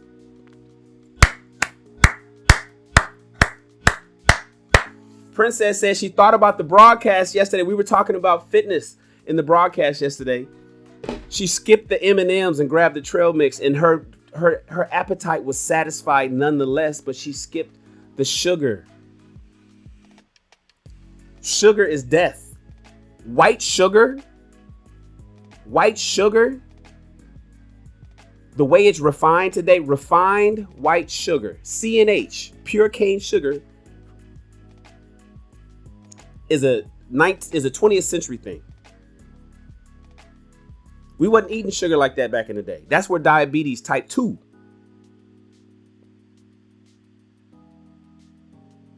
Oftentimes we just eat sugar. Everything got sugar. I'm so glad you skipped those M&Ms that you are so accustomed to grabbing. You know, you go grab it all the time. You run to the mart that you went to. You go to that little mart all the time. You go to that store all the time. And you always you know exactly where your M&Ms are. You grab your M&Ms and you satisfy that craving. Yesterday, instead, you grabbed trail mix. Imagine if you get used to trail mix and start thinking M&Ms is nasty, like I do. I don't eat M&Ms. Trail mix. Good job, Princess. Mr. Awesome hit us with a super chat. Thank you, Mr. Awesome. He said, make sure you hit all, because personalized only sends you what it wants.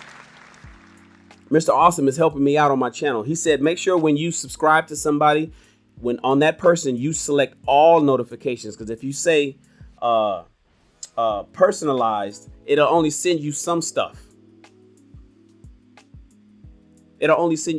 So make sure when you hit the bell, you want to be notified about all of the lives. That way, when you get notified, you can just be like, nah, I don't want to deal with Shan. It's just a push notification. It's nothing big. It's just a push notification. And then you might get one and be like, damn, I'm chilling. I do want to go. I do want to check out this live while it's live. So there's a lot of people that's going to be watching this replay right now. I need you to do that because you wish you were here right now while we're doing this live. Thank you, Mr. Awesome. I appreciate your support. Let me catch up on what some of you guys are saying. Conditional femininity.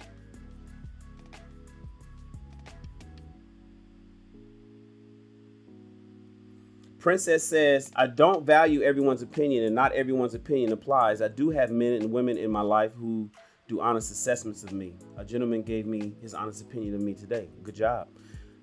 Yes, men. Yes, men. Who needs yes men in their life? Who needs yes men in their life? None of us. The reason why a lot of people call me is because that's exactly what the fuck I'm not. Whenever somebody, first of all, when I'm invited to a pity party, I usually decline. When I'm invited to a pity party, I usually decline the invite. I may come once. You could complain one time about a thing. Everything else we talk about is solutions. You're going to get to complain once. You only get to complain why you ain't making money once to me. You only can complain about why something ain't working out in your life with me one time. One time. After that, we talking about solutions. And if you're not talking about solutions, don't call me no more. And I want you guys to adopt that ideology. The people that call you is draining. For 20 years, for 25 years, people have been draining on me, sucking me like leeches. Shan, how can I do this? And then I poured into people so much. I put money, hundreds of thousands of dollars in other people's businesses. hours and hours, at this point, days, at this point, weeks and weeks of time in other people's visions, desires, goals, ambitions, just to watch them not give a damn. You have to stop giving a shit about somebody else more than they do. How many of you guys out there care more about other people than they care about themselves? That cousin of yours, that friend of yours, that brother or sister of yours. You care more about their success than they do. I'm here to tell you it's a losing game. It's a losing game, you guys. And it took me years to figure that out. I now don't give a damn. I may mention something once. I may come to your pity party on the first invite. I'm not coming back. I'm not coming back. I don't care about you and what you want to do more than you care about you and what you want to do. You have to lead the way. I am not leading the way for other people anymore. Well, how do you think I got this salt and pepper? Where do you think these gray hairs came from? My life? No, my life is chill. This salt and pepper came from me pouring into so many other people over the years, men and women alike.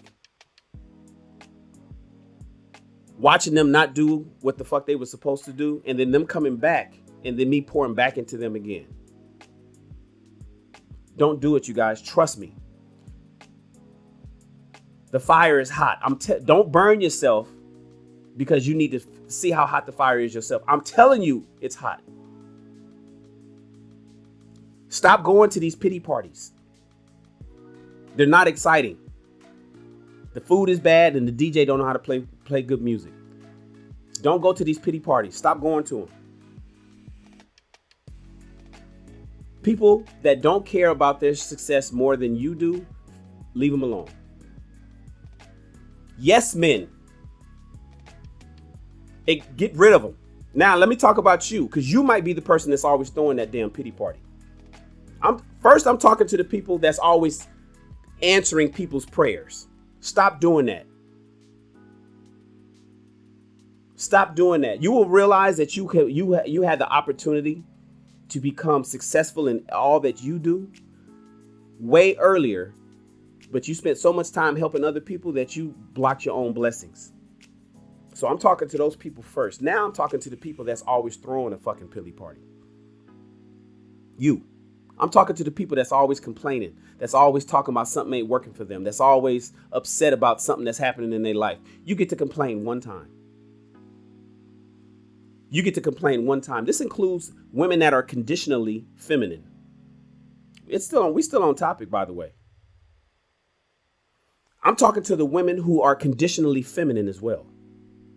I'm talking to the women who are not getting the outcomes they want out in this sexual marketplace because their value is low, because they so damn aggressive with every man that they go out with. We can detect that shit on date one. We could take you to a restaurant and see how you act on the date and realize that ain't gonna be no number two. And if there is a number two, oftentimes the men just want to hit that. Take you to Pound Town. Men are tolerated because they want to return on their investment. And they'll do what they need to do until they get some sex. And once the sex is over with, suddenly they're gone. But he knew from date one.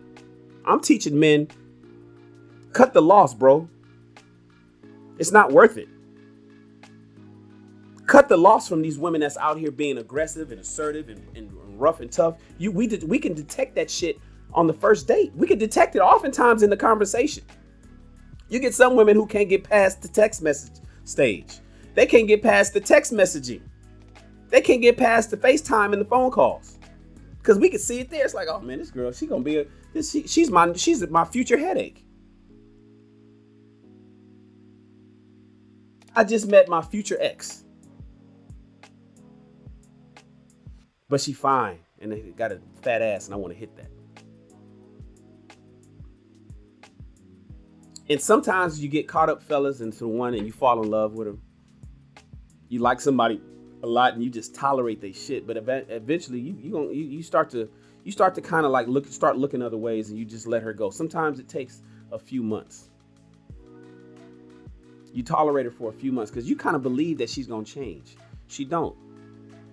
Maybe she apologizes all the time. Maybe she's always apologizing after she realized she done did something she ain't got no business doing. Is she doing the work?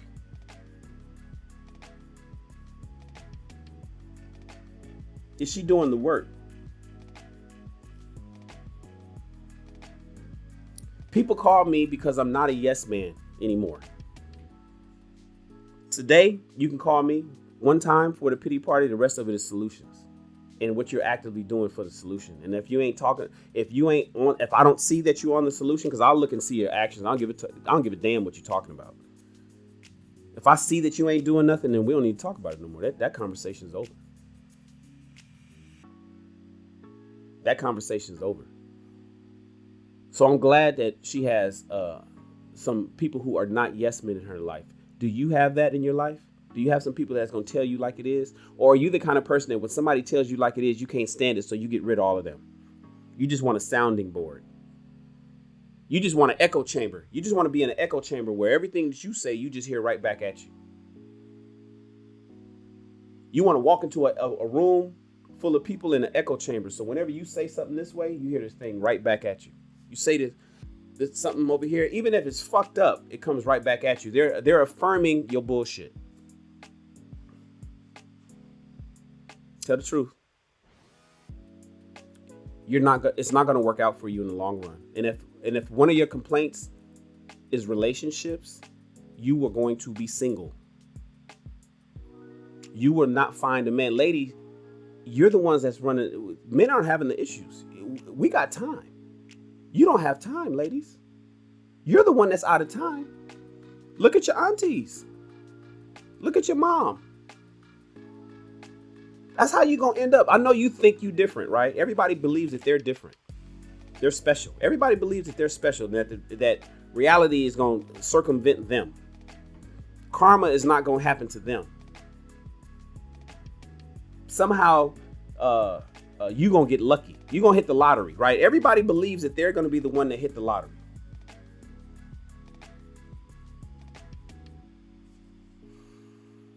Oh, my God. That's not how it works, ladies and gentlemen. Coco says men definitely get tired of women.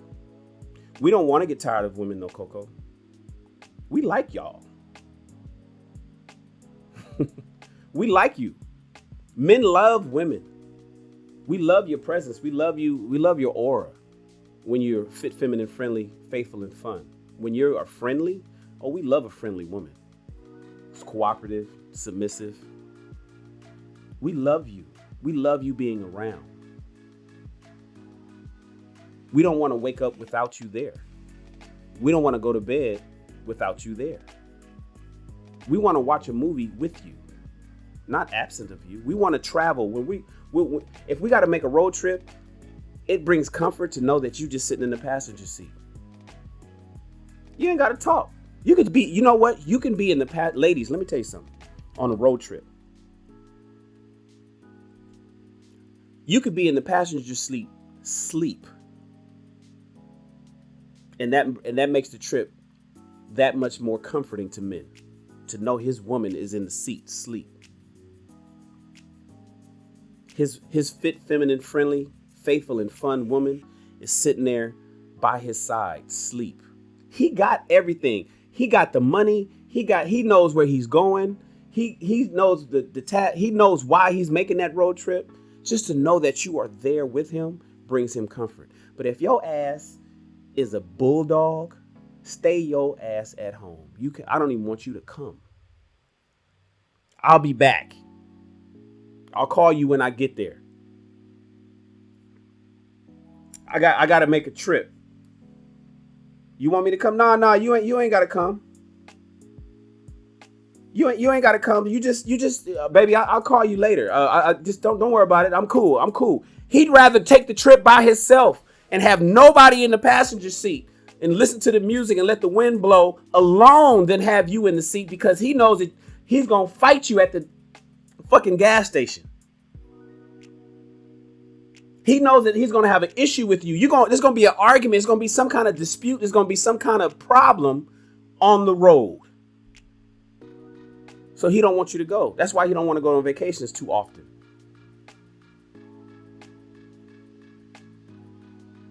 You know who I'm talking about. It's because your ass is so aggressive. You got all that masculine. He don't want two masculine people in the car. Masculinity and femininity are not adversaries. They're complementary. They should form like a Voltron robot. They should form together like the Justice League. But when you are soft, when you are feminine at all times, maybe he says something that pisses you off, suppress that shit. Suppress that shit and talk to him the way he needs to talk to. We are the bulldogs. We gonna be rough, period. I don't need you to be rough with me. It's only one rough person in this conversation. You compliment my roughness with your softness and we can get somewhere. You compliment my masculine rough talk with your feminine soft talk and we can get somewhere. Don't you get that? It's not complicated.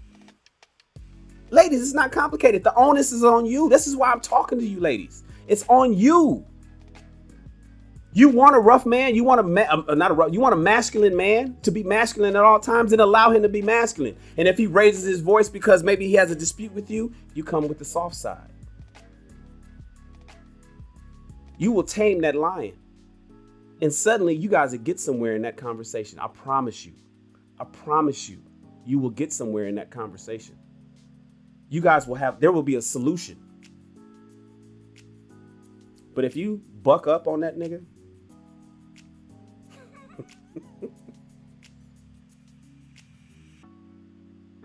if you buck up on him,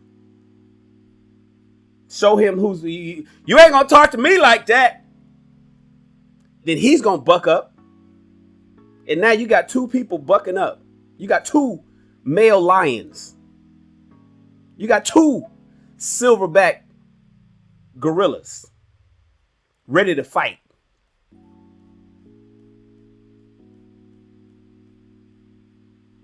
You got two tough people because the women don't know how to be submissive and soft and feminine with her man. You want us to fucking kowtow to you and bow down? Yes, baby. Yes, baby. After a while, you ain't even gonna respect us. You're not gonna respect the man that kowtows to your masculinity. Ladies, tell the truth. Are you going to bow down and fall in love?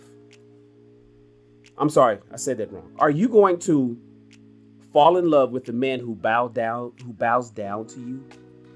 Yes, baby. Okay.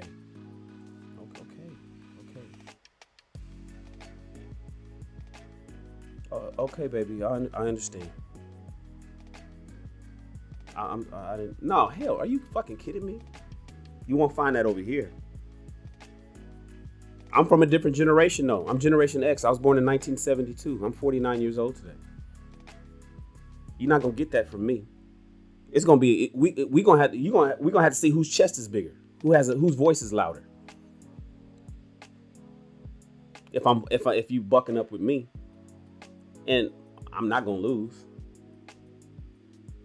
So all you gonna do is make yourself mad. But if you came to me with some feminine softness, if you came to me with some, I'm just thinking about a feminine woman right now, and where I'm mad about something. Have you guys seen Boys in the Hood? Have you guys seen the movie Boys in the Hood? With Nia Long and what's my man's name? Boys in the Hood are always hard. Keep talking that trash, we'll pull your car. Ain't nothing in life but to be legit. Don't quote me, boy. I ain't said shit. What's the cast in Boys in the Hood? Help me out. Why I can't? That should have popped up immediately. Google. Cuba Gooding Jr. Cuba Gooding Jr. Boys in the Hood had a scene where Cuba Gooding Jr. was out in the world and was dealing with police brutality. He was riding to go put in some work. If you haven't seen the movie Boys in the Hood, first, if you haven't seen Boys in the Hood, your black card has been officially revoked. I will reissue you your black card once you prove to me that you've watched the movie Boys in the Hood. If you have not watched the movie Boys in the Hood, your black card has been revoked.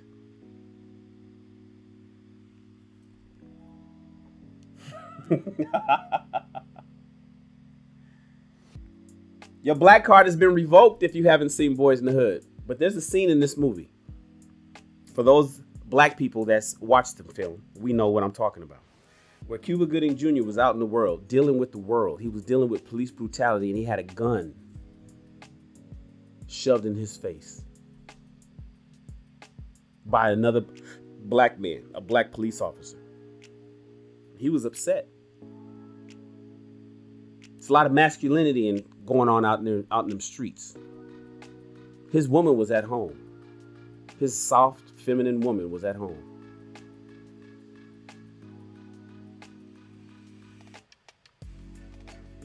Trey,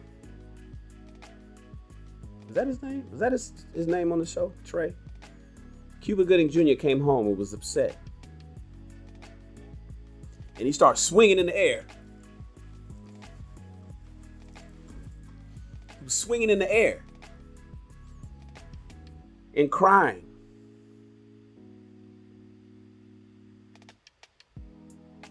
Can you imagine if Nia Long, his girlfriend, bucked up and was like, "What, baby? Fuck that shit." She started swinging in the air with him.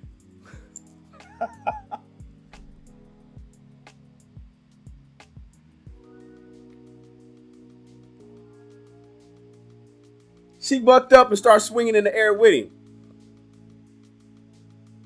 He came home and started swinging in the air with him when she found out that he was mad. Her masculinity matched his masculinity. She became aggressive while he was aggressive as he started swinging in the air. That scene wouldn't have worked out too well.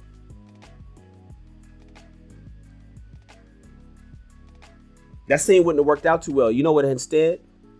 That John Singleton, may he rest his soul, my frat brother, he wrote to make sure that she caressed him. And she allowed him to cry on her, and she started rubbing the back of his head. That woman took her man and applied her femininity to match his masculinity to calm the situation. She calmed down her man to protect him. She relieved his stress.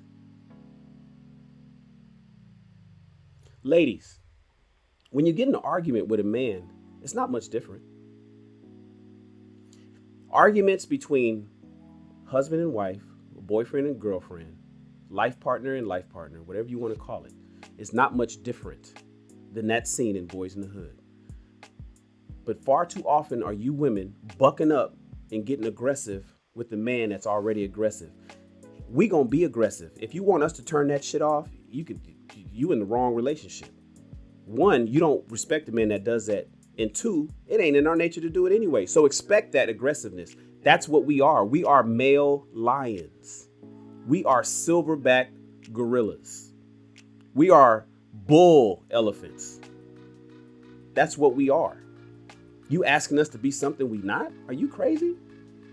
I'm asking you to go back to what you naturally are. You trying to be a male lion. Ladies, you guys are out there trying to be a silverback gorilla.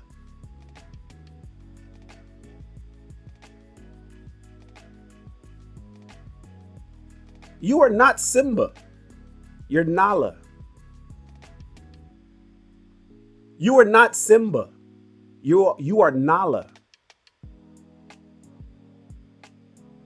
The relationships between men and women are often like, should be like the scene in Boys in the Hood, but instead imagine a scene where he came home upset, swinging in the air, and then Nia Long starts swinging in the air too, and being all rough and tough and aggressive and masculine.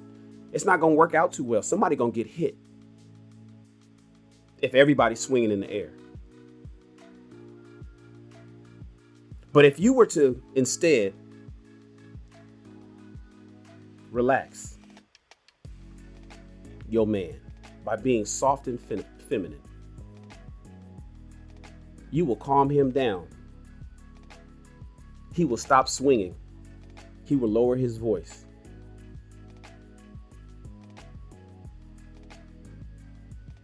And if you don't know how to turn off your masculine self, then expect to, and you're single and you're older, you will grow old and die alone. Yes, you will. You'll have sex. You'll have sex, but there won't be no man in the house. You'll just have a maintenance man. You'll have visitors. There's plenty of pookies out there that's up for that task. There's plenty of pookies that's willing to pull up and just take care of you, and then he bounce up out of there, old and young. But if you want the outcome that you're looking for, if you want a man that loves you and is with you 100%, you can't try to match his energy. Remember last year everybody was talking about matching energy? Don't you match my energy. What's wrong with you? Boy, they sell y'all this shit. They sell y'all some of the craziest shit. They tell y'all to match his energy. They tell you guys to match that man's energy. Are you crazy?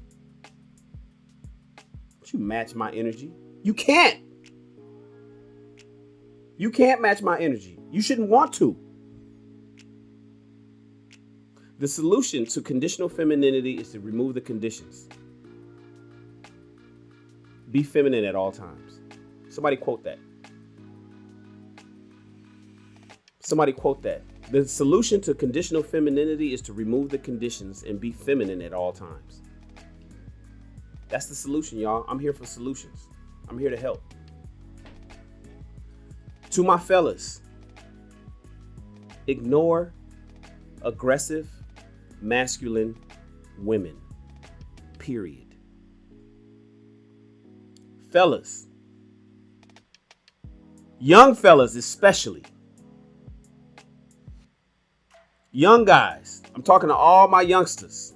Youngsters are men in their 20s. My little OGs are the men in their 30s. The big OGs are 40 and over. I'm talking to the youngsters in particular, but all men, really. Ignore aggressive, masculine women. Period. Ignore aggressive, masculine women. Period. There ain't nothing else to add to that sentence. There is no unless she or maybe or what about. There's no amendments. Make that a part of your constitution, your personal constitution, to ignore women. Jonathan Barronville is in the house, y'all. Here's my guy.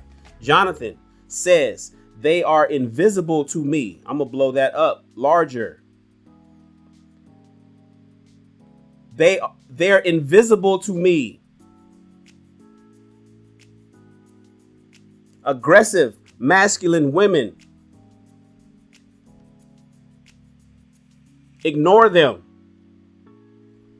Blinders on. The only women I want men to fall in love with, to marry, to date are soft, agreeable, feminine women. Friendly. It's the friendly part of my F. Of my 5 Fs. Women need to be fit, feminine, friendly, faithful, and fun. Women need to be fit, feminine, friendly, faithful, and fun. Women need to be fit, feminine, friendly, faithful, and fun. We are talking about friendly. Men, that is a non-negotiable. And I don't care how much money you make. You need to make that a non-negotiable. That is a deal breaker. That is a deal breaker. Friendly is a deal breaker. Fit, yeah. Feminine and friendly, deal breakers. Do not date, deal with, marry aggressive masculine women. Shout out to Jonathan. Jonathan steps into the house, just making things happen. You're giving him too much game, OG. Make him pay tuition. Well, you know, first of all, cash register. Jonathan is gonna have he's gonna have my whole damn collection in his house. As soon as he sends me his fucking email. Jonathan won't send me his email. He's gonna end up having a whole collection of one of my fashion brands in his house. Because he keeps blessing my channel. Jonathan keeps blessing my channel. And he don't come light-handed. Thank you, Jonathan.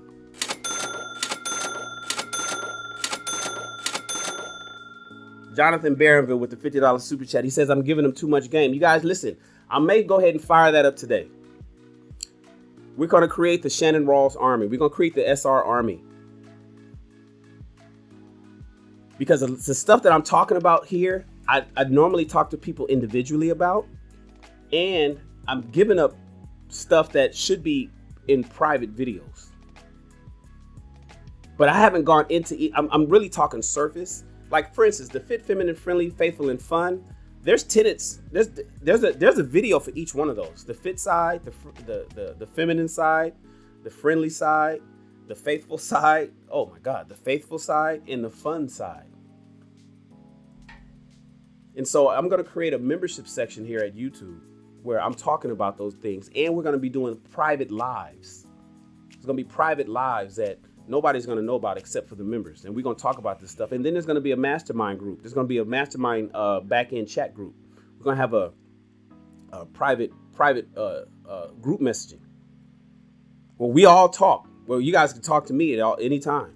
You know, we can talk right there. It's going to be a private group messaging that all the members at certain levels will be able to just jump on that and just be part of that just be part of us.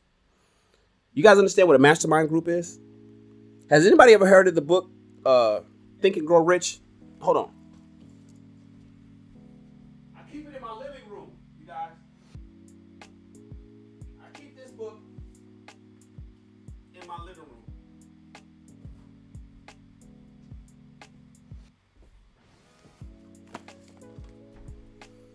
Think and Grow Rich. Can you see it? There it is. Think and Grow Rich by Napoleon Hill. I got a library around the corner, right? Where all my books are. This book I keep in my living room. It's my favorite book. I read this entire book on Clubhouse over 2 days back in January, February. This book has made more millionaires than any book on the planet. Who knows anything about Think and Grow Rich? Jonathan says to give Brittany, you got it. Brittany, send me an email to SuperChat at ShannonRawls.com. Jonathan has just gifted you one of his gifts. He got so many of them with me. Brittany, hit me up at SuperChat at ShannonRawls.com, and I'm a follow Jonathan's wishes. Who knows anything about the book Think and Grow Rich? It's one of my favorite books. It's toe up. It's toe up. Chapter 10. What page is chapter 10 on? Hold on. In this book, 186. Power of the Mastermind. Power of the Mastermind. So let me give you guys a little bit of game. This is not just a book. It's an instruction manual on how to get whatever you want. if money is it, you'll have it. If you have a desire to be a millionaire, let's just do this. If you have a desire to have $5 million, if you follow the tenets of this book, you'll have it, period.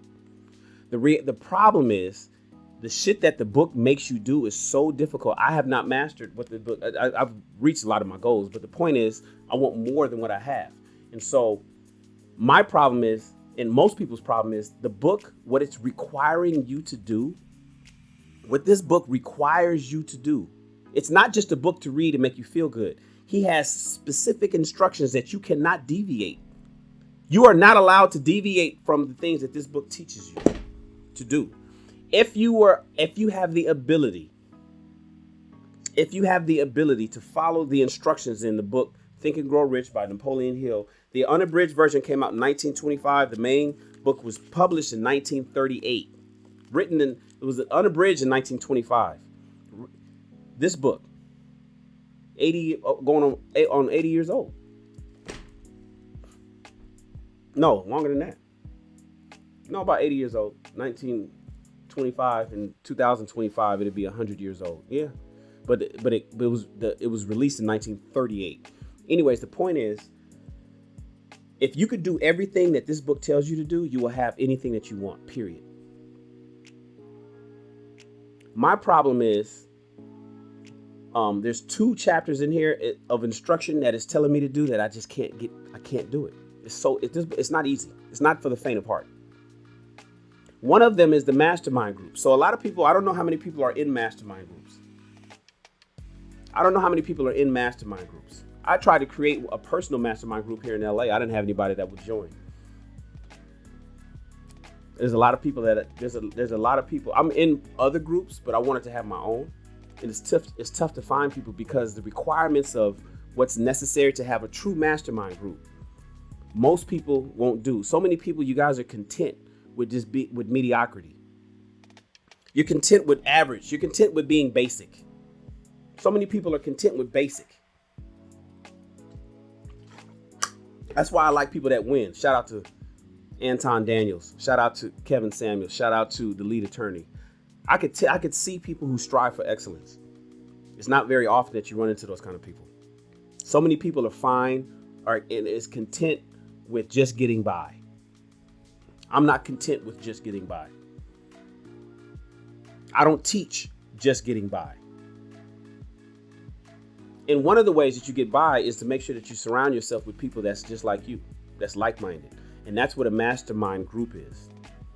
So part of the membership that I'm going to create over here at YouTube is all about having a mastermind group at one of the levels where we get together and because iron sharpens iron, right? Iron sharpens iron. You cannot sharpen iron without iron. You cannot sharpen iron with wood. If wood and iron get together, iron cuts up the wood and wool dulls up the iron. Wool dulls iron, iron cuts up wood. It's not a good mix. Too often you get people who are iron and people who are wood trying to get together, trying to marry each other, trying to do business together. It falls apart. But when iron gets with iron, when you get into a mastermind group and iron are together, woo. Bridging the Gap said he just ordered it. 1937 text. That's right. Bridging the Gap just ordered the book Think and Grow Rich. I wish I was getting paid for this. I wish this was some sort of sponsorship. It's not. I just want you guys to win. If you read this book and you follow the things that this book tells you to do, you will have what you want. Let's say, for instance, you want $10 million in 5 years. You'll have it if you do everything this book says. If you do everything in this book except for one thing, you won't make it. If you do everything the book tells you to do and you skip one because it's just difficult, but you say, well, shit, I did most of it. If you do 90% of what this book tells you to do, you won't make it.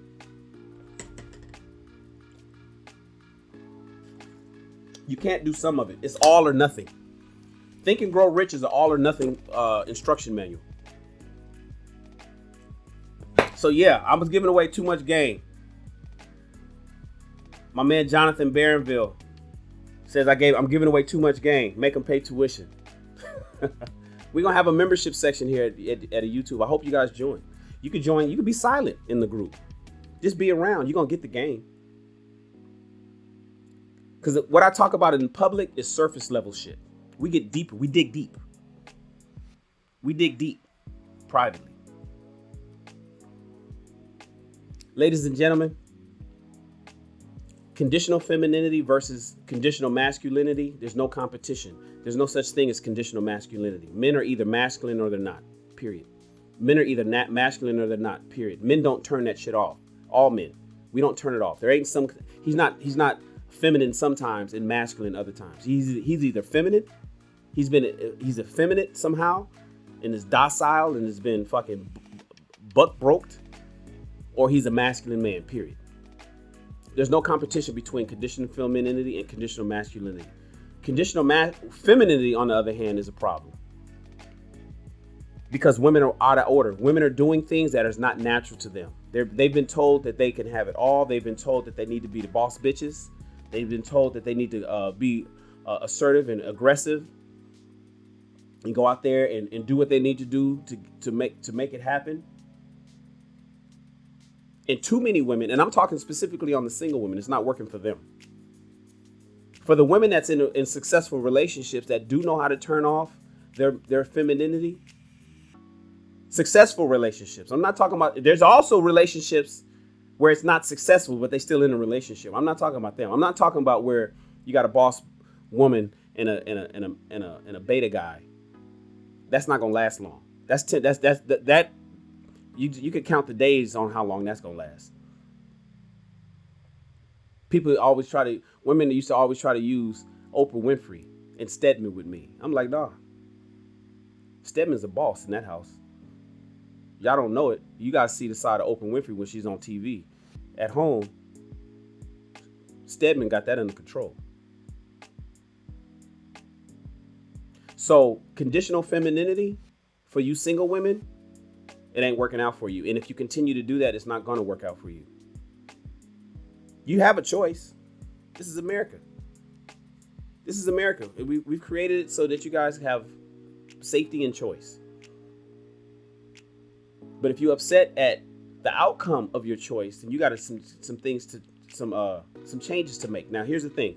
I'd like to talk to the youngsters, the young ladies ladies in their 20s, women in your 20s. If you're 20 anything, women, if you are 20 anything, you have a better chance on changing the trajectory of your life now if you listen to this good information. If you are feminine sometimes and masculine other times and think that you're going to be able to maintain that in a relationship, you got another thing coming. By and large, you're going to be masculine at work and masculine at home, thinking that you can turn it off when you feel good. It's not when you want it. It's not a la carte. It's not a buffet. You need to be feminine at all times. So practice that today. If you haven't been taught that by your mother, because she's out there masculine and being the boss and the breadwinner and doing all this, maybe you grew up in a single parent home and mom was the only one around and she didn't teach you this stuff. She told you to be tough, rough, aggressive, and masculine. She taught you wrong. She taught you all she knows, though. She taught you what she knows. Depart ways from that thinking. Be feminine at all times and you'll have success in your relationships with your man. Older ladies, older women, 30s and 40s, 50s, older women in your 30s, 40s, and 50s, you're going to have a tougher time changing your mind. I tell people all the time, a doctor once told me that it takes calamity for adults to usually change their mind in something. Most people that are obese, morbidly obese, fat, only get in the gym once the doctor tells them that they got 6 months to live. Or that they damn near had an aneurysm or something like that, or the arteries are clogged up or some shit like that. Some medical reason is what caused them to finally get their health together. They don't just wake up one day and want to do it. It's because they try to have an erection. Men try to have an erection and their dick didn't get hard. Suddenly he wakes up one morning and his dick don't get hard no more. Whoa, shit. I need to get my health together. He just didn't do it on his own. It required him to be damn near impotent to do it. Erectile dysfunction will cause men to go to the gym. It takes some sort of calamity to make adults, grown adults, change their minds. Young people, the frontal lobe hasn't been developed yet, so you got change. You got time. If you're under 25, your brain still has not fully developed, so you got a chance. You can listen to me or you can ignore this shit and continue paying attention to the bullshit you see on Instagram and see that you're going to be mad and upset that you become part of the Golden Girls later on. But ladies that's older, it's even more difficult for you. You need to follow TJ Randolph's advice. You need to follow her footsteps. She waited till she was 50. You don't have to wait that long if you're not that old. And if you are that old, you can do what she did. But it's going to be more difficult for you because you're set in your ways. It's hard to get it. A leopard can't change their spots. A leopard can't change their spots. It's tough to get you to switch up and become feminine when you've been masculine so long. When you've been aggressive so long. When you've been so tough and like a man. You've been a man so goddamn long that you don't know how to be a woman with a man. Take a class. You got the femininity coaches quitting on y'all. You got the femininity coaches quitting. They said, Rebecca Lynn Pope, somebody find the video. She made a video. She said, y'all crazy. You got the women that's out there winning, trying to give you guys the game, and you guys are giving them pushback. I already know that y'all don't listen to us men. You don't think we know what the hell we talking about, but you fighting the women too. Femininity got his hand on your neck so much that you won't even listen to the women that's trying to help you as well. Get rid of that conditional femininity, and you'll be all right. I appreciate everybody for tuning in. Did I go too long? 2 hours and 20 minutes. I wanted to keep it at 2 hours. Sorry for going over 20 minutes. I can talk. I can talk.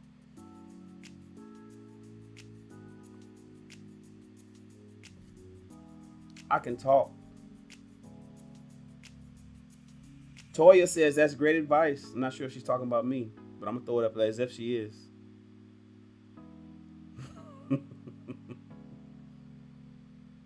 Thank you for being here, Toya. I appreciate you.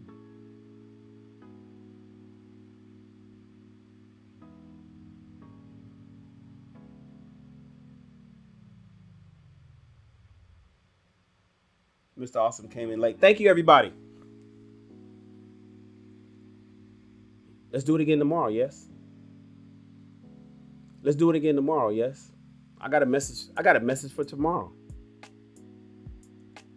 I got a message. Oh, somebody's pulling up. JB. Jonathan is in the house. Let me pull up my guy. Hold on a second.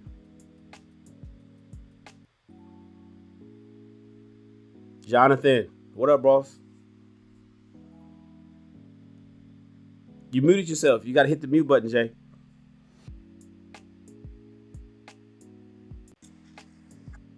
You can hear me? Loud and clear. What up, boss? Doing well, man. How about yourself? I'm good. You called me right before I logged out. Oh, I was trying What's to get happening? on, but the e-cap thing was acting up. I just know when you mentioned the books, I just wanted to shout out 2 books that I think are pretty dope books for people to read. That's pretty much it. Oh, what is it? Tell me about it. Do you have Think and Grow Rich by the chance? Before you talk about the other 2, do you have this one, or have you heard about it? I don't think I have that one. No, okay, grab it.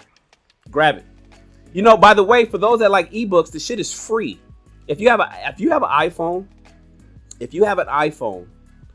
and you don't mind, or an iPad, even iPad is even better because it's a larger device, and you don't mind reading the e-version, the book, you get the e-version for free. It's a couple of people that have this book in the bookstore that's built into your iPhone for free, or you can get the audio versions for $2. like $1.99 or $3 or some shit like that. So some people like the audio version and don't want to actually read. They just want to sit back and listen while they drive and have somebody else read you the book. You can do that too.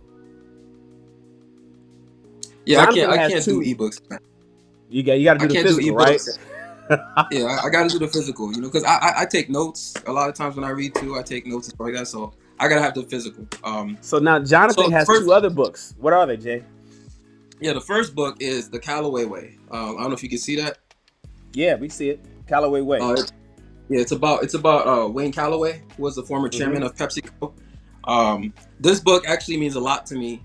Not necessarily just because, you know, this book is a book about leadership, integrity, and stuff like that, and producing results, right? So for me, I kind of run my life on my main priority is results. That's all I care about.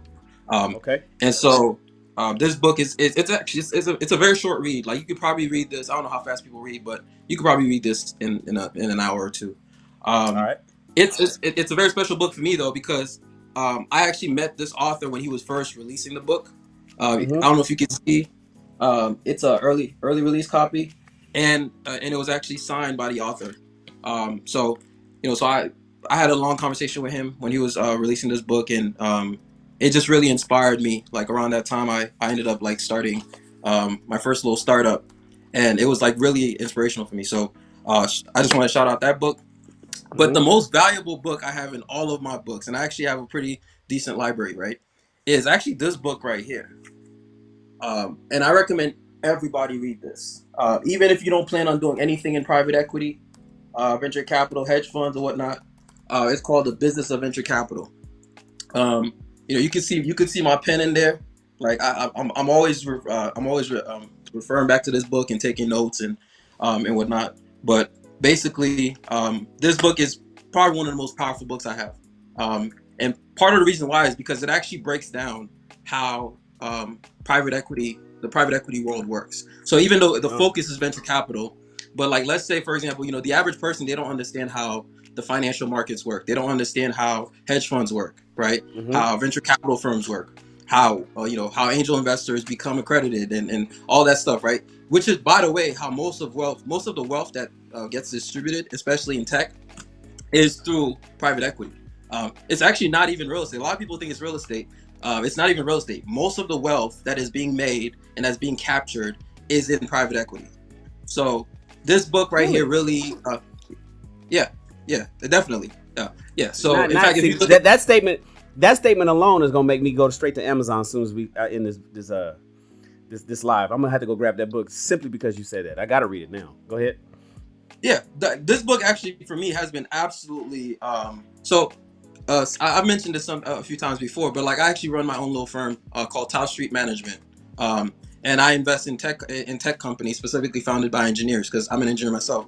And I wish I had read this book prior to starting my firm, but even after starting my firm, I mean, this book has been like so in terms of like negotiating certain term sheets. Like, I mean, it breaks down. I mean, it has like actual like let's see, it has actual like tables that tells you how to look at like it has case studies. Like let's say you're doing an MBA, right? So the same way that they have case studies, like it'll have case studies and it'll break them down and it'll have like a tabular form where you can look at the numbers and see, here's how this investment did, and then it compares them across at different asset classes.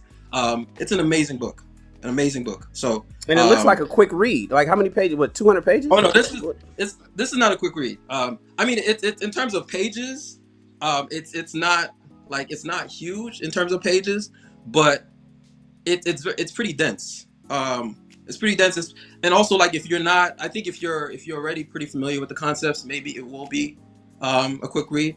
But if you're not, it might this will take you because there's a lot of things you have to soak up. When you get into that world, it's a completely different world, right? Like most people, even the most basic concepts like carried interest, right? Most people don't really understand how carried interest works. Most people don't understand how these VCs, when they invest in the company, how do they actually make money? Most people don't really understand that. So as much as, that concept can be explained, let's say in 3-4 pages, that 3-4 pages is a lot of content. You know what I'm saying? Like it's a lot of very, so it's something that you probably will have to, like, I still reference this book every day. Like I literally have it next to me every day. I'm always referencing it, always taking notes. I've sent emails to the author of the book. Like we've had back and forth threads. I mean, this is one of my like most powerful books. So I just wanted to, just reference that.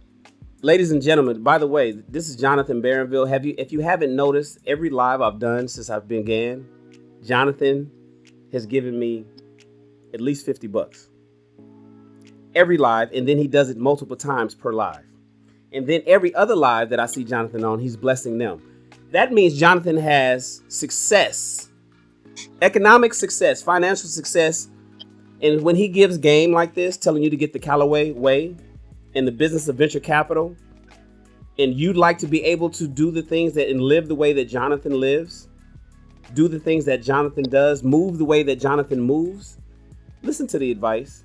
This is what I mean by masterminds. See, Jonathan is the kind of guy that if he, I think I told him this one time. I said, he's the kind of guy that I'd hang out with if he was in LA. I got friends like him out here in LA. Those certain people, you see, you think about your favorite five. You think about your cousin and your friends that you text all last night. You think about the people you go to the movies with. You think about your low-level mediocrity-filled conversations that you have with people. Everybody's talking about crypto. I know Shibe is on the rise. I get that. You know, Ethereum's at over $4,000 right now. Please don't put your money in that, by the way. Please do not put your money in Shiba. Don't do it. I get that. Yeah, I pulled my money out already. I have no shop. I sold. I had I think 100 million. I sold them all. The point is, but you sit here and you watch how he moves, and then you be thinking like, damn, I wish I could move like that. But then he comes and gives you game like this. The Business of Venture Capital is his favorite book. That means it should be on your shopping list at Amazon right now. Grab a copy. You cannot say you want the outcomes of other people, but not do the things that other people do. You cannot listen to the advice of winners and don't follow it. It's simple math, you guys. It's simple math. And so I have it on the screen. The books to get, The Callaway Way and The Business of Venture Capital. How much you want to bet I'm going to have those books by tomorrow? I got Amazon Prime, so they should be here by tomorrow. If not, they'll be here Saturday. Oh, you flexing that? Well, Amazon Prime is cheap. I'm just saying. I need my shit now. I would put The Business of Venture Capital number one. I mentioned The Callaway Way. That one is more personal to me, but I think The Business of Venture Capital, I think this one, even if you don't ever plan on doing anything in the private equity markets, doesn't matter. Mm-hmm. I think the knowledge itself, right? The knowledge itself is extremely important, right? Just understanding, for example, when you hear about what happened with the GameStop stock, right? A lot of people they're kind of just jumping on the bandwagon and say I'm going to go buy the stock, but most people don't really understand like what is short interest. How does that work, right? And so the private markets are the private equity markets are very how do I say this? Like they're very opaque to the average person, right? Mm-hmm. The average person, it's a black box, right? Even when you invest in a stock, the average person doesn't understand the whole process of what does it mean to actually buy a stock? Why does it have to settle? What's a clearinghouse? Like most people don't understand these concepts, and I think that's what keeps people very financially illiterate. A lot of people think of financial literacy as knowing, how to budget and all that stuff. No, I think the first part is actually understanding how the financial markets work, how the banks work. Like, what does the bank do with your money when you deposit it? Why should you, instead of depositing your money in a bank, why should you instead put it in an index fund, right? What is an ETF? You know what I'm saying? Like looking at, understanding how they work behind the scenes is what makes people successful. Like the biggest financial analysts, I got friends who are quants, like who literally write software programs for some of the big hedge funds, right? And they're not that special other than the fact that they understand the financial markets at a very deep level, and they get to write algorithms to interact with it, right? Mm-hmm. So even if you can't write the algorithms, you can do the first part, which is understanding it.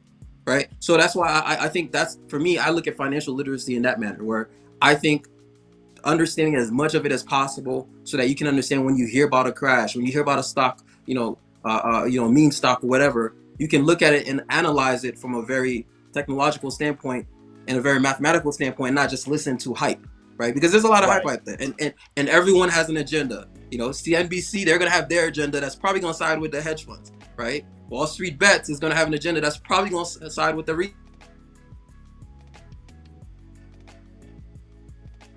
Uh-oh. So, Oh, we lost you on the anyway, last part. I just wanted to recommend these 2 books. I didn't want to derail your topic on femininity and masculinity. Good. So No, you good. You good.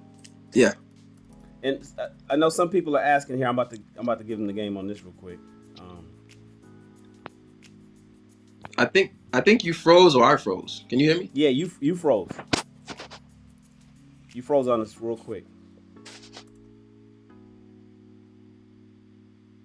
Some people are asking, what is a quant? A quant is a quantitative analyst, or quant is a specialist who applies mathematical and statistical methods to financial and risk management problems. JB said he knows some quants. That's what a quant is. When you guys heard him say that, that's what it is. Just want to give you guys the definition of that. I went and grabbed it real quick. Thanks, JB. He pulled out. We lost him. But that's what a quant is. Listen, thank you guys for showing up. And I did want to do real quick. Price Right hit me with another super chat. Price Right hit me with a super chat. He says, Shan, keep the game coming and free. Price Right says, keep the game coming and free. That's why he's blessing me with the $20 to keep the channel free. He says many ways to get rich, but the change necessary for society to change, men, female behavior, can't afford to be unheard, good brother. He's blessing the channel to make sure that I'm keep the game going. He's supporting the channel because maybe I'm saying something that can help a few people. I know we can't save everybody. We can't save everybody. It's not going to be for everybody, but please keep giving the game. There's a lot of people that know this stuff. They won't talk about it. There's a lot of people that know what I'm talking about and they just won't talk about it. So I'm going to talk about it. Why do I come here and talk about it for free? Why do I have the time to do this? I have a business to run. I have employees that need their paychecks. They want their money every Friday.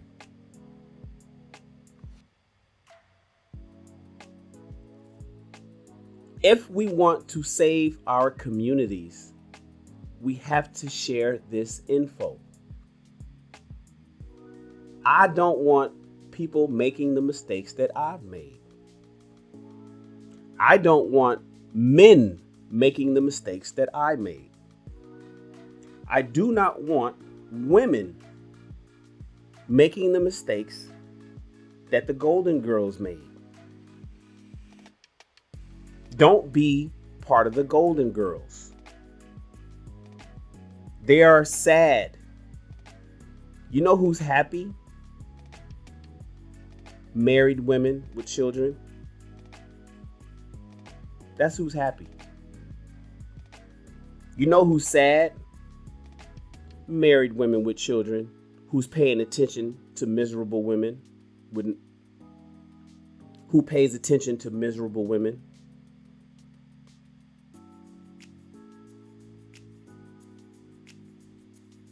Wait, what does he say? WT says, Shannon, can this be your goodbye video and amazing lives as always? I'm not sure what you're talking about, WT. I'm not sure what you're talking about, WT.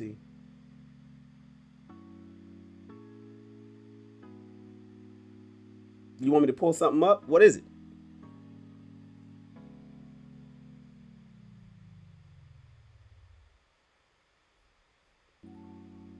We'll do it on the next one, WT. We'll do it on the next one. I'm going to go ahead and go. I've gone longer than I wanted to. We're at 2 hours and 36 minutes. Thank you, everybody. I appreciate you pulling up, listening at me, yell into this microphone. Listening at me, yell into this microphone. Talking about the difference between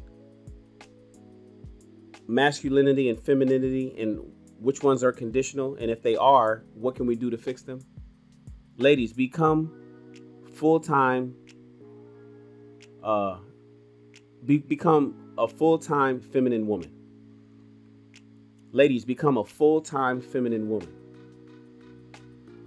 Do not think that you have the power or the ability to become conditionally feminine. thinking that you're going to turn off that masculine side when you get home with your man. Far too often, you single women don't know how to do that. You're trying to be, you bucking up and you arguing with your man. You don't need to be doing that. Thank you so much, everybody. I appreciate you. Thank you, everybody, for the super chats.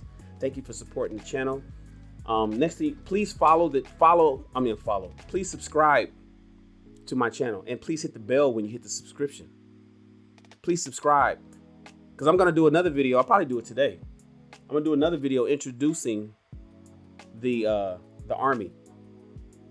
I need an army. I need an army of soldiers out there that's gonna spread this message and learn. The SR army, the Shannon Rawls army. We gotta get it. I need you guys. I need some generals, some captains. I need some sergeants to go out there and teach this message. Learn it first. It's important that you learn it so we can reverse the problems that we're having in our communities. I'm gonna create it right here on YouTube, and we're gonna talk about this stuff on YouTube. We're gonna dive deeper in this stuff. I'm excited to do it. If you don't mind listening at me, looking at me, then join me. If you don't mind listening at me, if I'm pleasant to listen to, if you don't mind looking at my big old bald head, then I'll be happy to give you the game. And get this, I'm happy to learn from you too. That's the whole purpose of our back chat. That's the whole purpose of the live chat. I'm excited to learn from you guys. That's why I love it when you guys pull up. Look what we just learned just now. Look what we just learned just now. Uh-oh, not that one. Look what we just learned just now. What's a quant? A quantitative analyst or quant is a specialist who applies mathematical and statistical methods to financial and risk management problems. We learned that from Jonathan Barronville.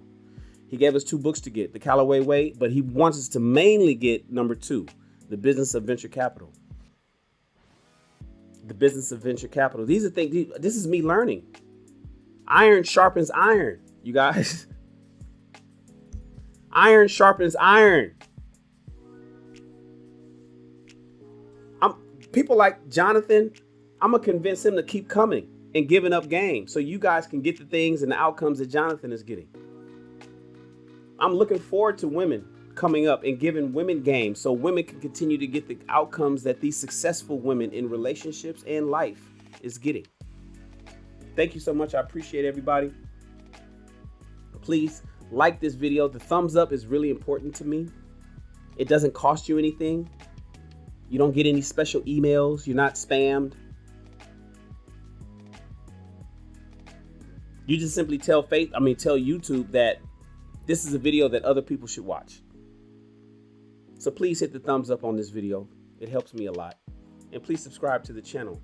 I have a goal of reaching 5,000 subscribers by Thanksgiving. I want 5,000 subscribers by Thanksgiving. I'm at 2,400 and something right now. I'm halfway there. Almost halfway there. I want to get to 5,000 subscribers. I know you guys can help me do that. Thank you so much. I appreciate you. You have a wonderful day. Let's check out. I got so many controls over here, and we out of here.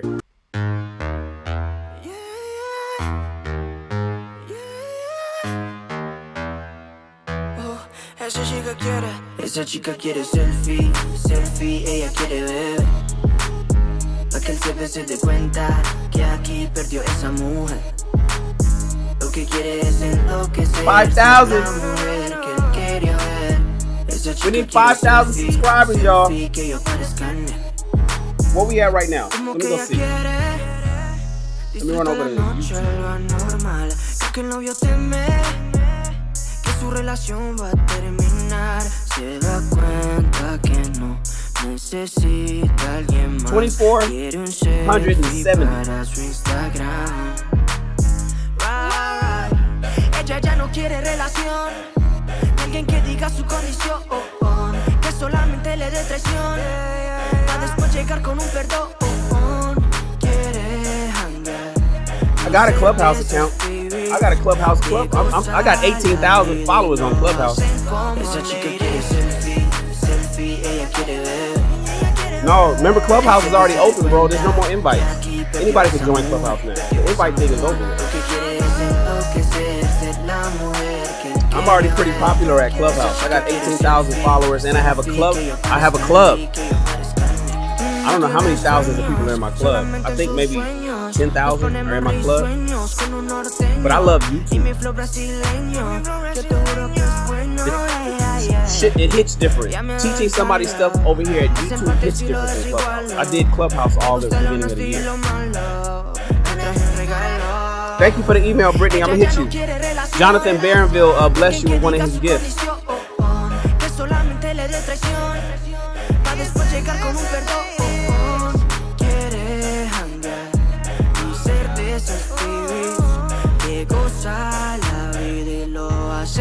Oh, Toya wants the playlist. Toya, you want to play? Both you and what the funk want the playlist. 2,484 subscribers. I need 16 subscribers to get to 2,500. Can I get some help? If you're watching this, can you hit the subscribe button to the channel? Can you subscribe to the channel, please? Can you subscribe to the channel? Help me out, y'all. I need 16 people.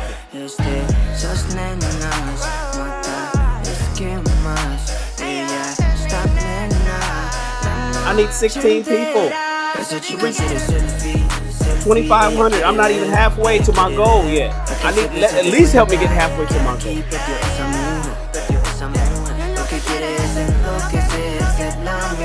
Price Right. Who do I suggest? The Lead Attorney. The Lead Attorney has he's creating an entire playlist dedicated to people having successful YouTube channels. Go type in The Lead Attorney. Go follow him and then you'll see his content. He talks directly about a successful YouTube channel. He's dedicated to that. That's what I want you to follow. That's what I want you to learn from. Bye, y'all. I'll see you guys tomorrow, but I'm about to go jump on somebody else live right now. I enjoy this shit.